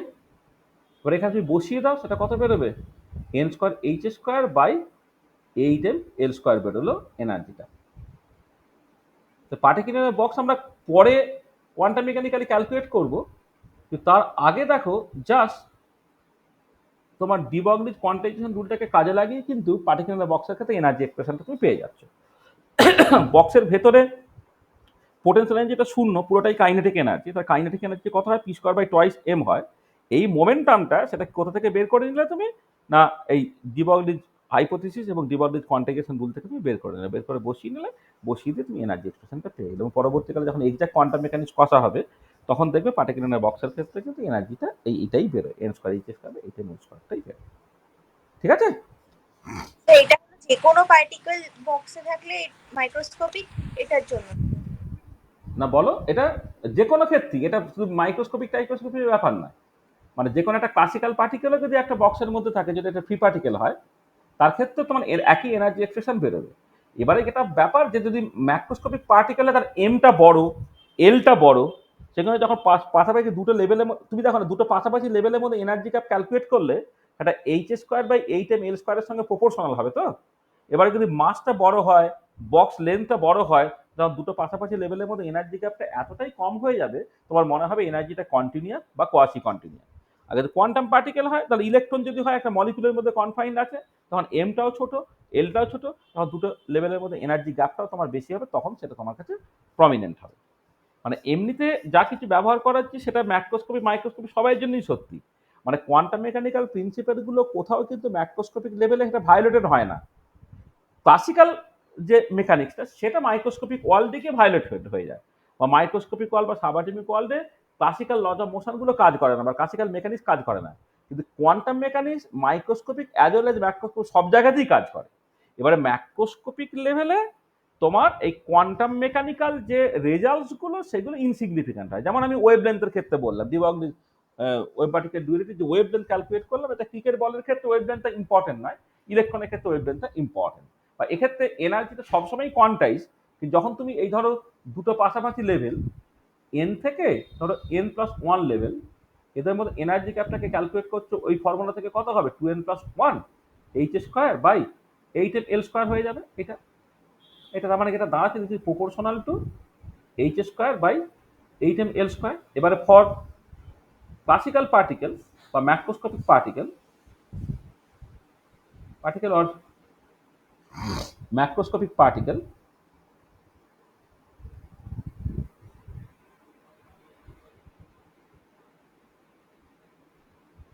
Classical particle macroscopic পার্টিকেলের জন্য এম আর এলটা এত বড় হবে, এম হচ্ছে তোমার লার্জ ভ্যালু, এল এরও তোমার লার্জ ভ্যালু পাবে তুমি, তখন ডেল্টা ইটা হচ্ছে তোমার টেন্স টু জিরো হবে।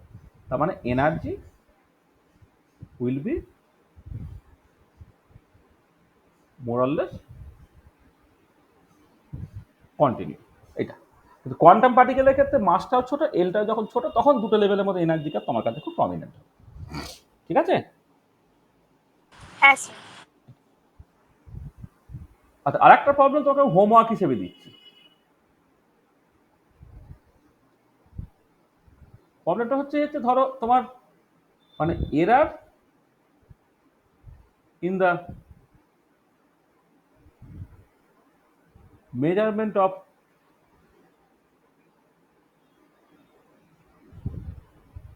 ডিবাগলি ওয়েভলেন্থ, ধরে নাও delta, error sorry measure in the measurement of velocity delta V. তাহলে so that error in the measurement of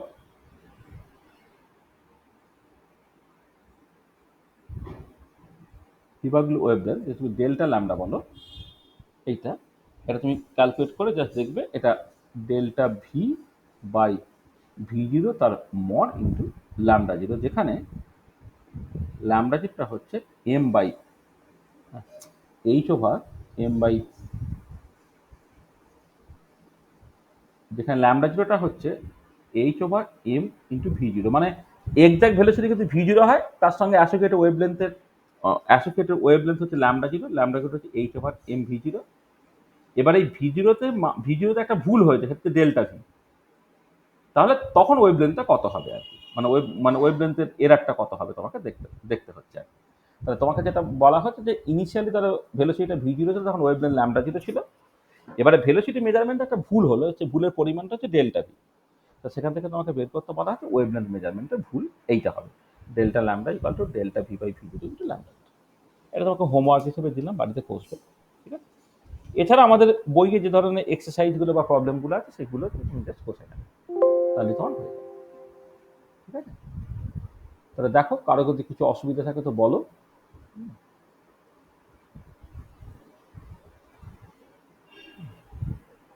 তো আমরা আজকে এই পর্যন্তই করব। আমাদের নেক্সট ক্লাসে আমরা ঢুকে যাব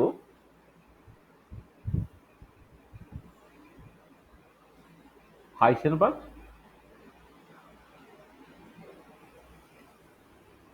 আনসার্টেনটি প্রিন্সিপাল, এইটা নিয়ে আলোচনা করা। মানে এই যে টপিকগুলো, দ্য ব্ল্যাক বডি রেডিয়েশন দুটো ক্লাস লেগেছিল, ফটো ইলেকট্রিক এফেক্ট একটা ক্লাসে হয়ে গেল, কম্পটন এফেক্ট একটা ক্লাসে হয়ে গেল, ডিবাগড ওয়েভ পার্টিকেল ডেরিভেটিভ একটা ক্লাসে হলো। হাইসেনবার্গ আনসার্টেনটি প্রিন্সিপালটা কিন্তু একটা ক্লাসে হবে না, খুব ডিটেলে করলে 3টে ক্লাস লাগে, নাহলে অন্ততপক্ষে তোমার 2টো ক্লাস লাগে। আমরা মানে এই সপ্তাহতেই চেষ্টা করব তোমার মানে মানে একটা এক্সট্রা ক্লাস দিয়ে আর কি সামনের মঙ্গলবারের মধ্যে হাইসেনবার্গ আনসার্টেনটি প্রিন্সিপালটা করে ফেলার চেষ্টা করব, ঠিক আছে? নেক্সট ক্লাসে এটা রইল, তাহলে আজকে আমরা এই পর্যন্তই রাখছি। স্যার হ্যাঁ বলো। ওই 9th মে থেকে পরীক্ষা শুরু হবে, একটু যদি এসএস টেটটা একটু দেখিয়ে দেন। ও মানে পরীক্ষা মানে কি পরীক্ষা? ফাইনাল পরীক্ষা? হ্যাঁ স্যার। সর্বনাশ করেছে, সে কি রে? তোকে জানা সব কিছুই তো ভিডিও সব দিতে হবে তাহলে তো, কেন? হ্যাঁ স্যার। হ্যাঁ তোদের সিলেবাসটা আমাকে আরেকবার একটুখানি পাঠিয়ে দে তো। হ্যাঁ তোকে আমি হ্যাঁ আমি জিনিসগুলো আগে তাহলে দিয়ে দিই, আর তো 1 মাস আছে, মানে 1 মাসও নেই তো, জিনিসপত্রগুলো সব অন্তত দিয়ে দিতে। আমি তো আসলে ক্যালকাটার সেকেন্ড সেমিস্টারে গেসিয়াস স্টেটটা ছিল বলে আমি ঠিক করেছিলাম যে অফলাইনে গেসিয়াস স্টেটটা তোদের দুজনকে একসাথে পড়িয়ে দেবো। হ্যাঁ কিন্তু ক্যালকাটা তো ওদের তো এই ফার্স্ট সেমিস্টারের পরীক্ষা শেষ মনে হয় ওই রকম ওই মে মাসের প্রথম দিকে আর কি, প্র্যাকটিক্যাল সমেত, মানে পুরো জিনিসটাই পিছিয়ে গিয়ে না এরকম গন্ডগোল হয়েছে। তাহলে আমি কি এটা করবো না, তোদের এই পরীক্ষার জন্য যে প্রপার ভিডিওগুলো সেগুলো আমি দিয়ে দিচ্ছি, ঠিক আছে? এবারে হ্যাঁ স্যার। এবারে ওদের সাথে কিন্তু একবার পুরো জিনিসগুলোই কিন্তু একবার আমার কাছে পুরোটা পড়ে নিতে হবে। তা তোদের কোনটায় কি কি ঘাটতি আছে, কি কি অসুবিধা আছে, মোটামুটি আমি তো রেগুলারলি যেমন পড়াচ্ছি তো পড়িয়ে যাব, তোর কি কি জিনিসপত্র লাগবে, হ্যাঁ সেইটা আমাকে সিলেবাসটা পাঠা, সেই করসপন্ডিং জিনিসগুলো আমি তোদের জন্য প্র্যাকটিক্যাল তোদের 5-6 জনের জন্য আমি দিয়ে দিচ্ছি। হ্যাঁ ঠিক আছে? ঠিক আছে স্যার, থ্যাংক ইউ স্যার। হ্যাঁ কারণ পরীক্ষাটা তো খুব ইম্পর্টেন্ট, দিতে হবে। এমনি কোয়ান্টাম কতদূর হয়েছে তোদের? স্যার আমাদের হাইজেনবার্গস অব্দি আছে। হাইসেনবার্গ অব্দি আছে, তাহলে হাইসেনবার্গটা আশা করছি পরীক্ষার আগে হয়ে যাবে, ঠিক আছে? আচ্ছা হ্যাঁ, এবারে ওদিকে তোর থার্মোডাইনামিক্স আমরা জুল এক্সপেরিমেন্ট পর্যন্ত করেছিলাম, যে বাকি যে পার্টটা আছে আমি সিলেবাসটাকে দেখে কতটা বাকি আছে দেখা যদি করিয়ে দিতে পারি তো করিয়ে দেবো, নাহলে ভিডিও করতে হলে ভিডিও দিয়ে দেবো। আচ্ছা কেমিক্যাল কাইনেটিক্স পার্টটা পুরোটাই যেটা করবো, যেটা গত সেমিস্টার ওদের হয়ে গেছে, এটা খুব সহজ জিনিস আছে, কলেজে নিশ্চয়ই পড়িয়েছে, ওটা আমি ভিডিওটা পুরোটাকে দিয়ে দিচ্ছি। আর গেসিয়াস স্টেটটা আমার ইচ্ছাই ছিল যে একসাথে পুরোটাকে পড়াবো। হ্যাঁ কিন্তু সামাও তোদের যেহেতু পরীক্ষাটা একদম সামনে চলে এসছে, আমি দেখছি যে আমি কিছু ক্লাস পড়িয়েও দিতে পারি, আর না হলে আমি প্রপার ভিডিও দিয়ে দেবো। হ্যাঁ অসুবিধা নেই। আচ্ছা স্যার। এটা বলবি, মানে মানে আমি যদি ভুলেও যাই না, আমাকে বারবার হোয়াটসঅ্যাপ করে না এটাকে করে নিবি, জেনে নিবি। আচ্ছা। হ্যাঁ ওটা দরকার, খুবই দরকার।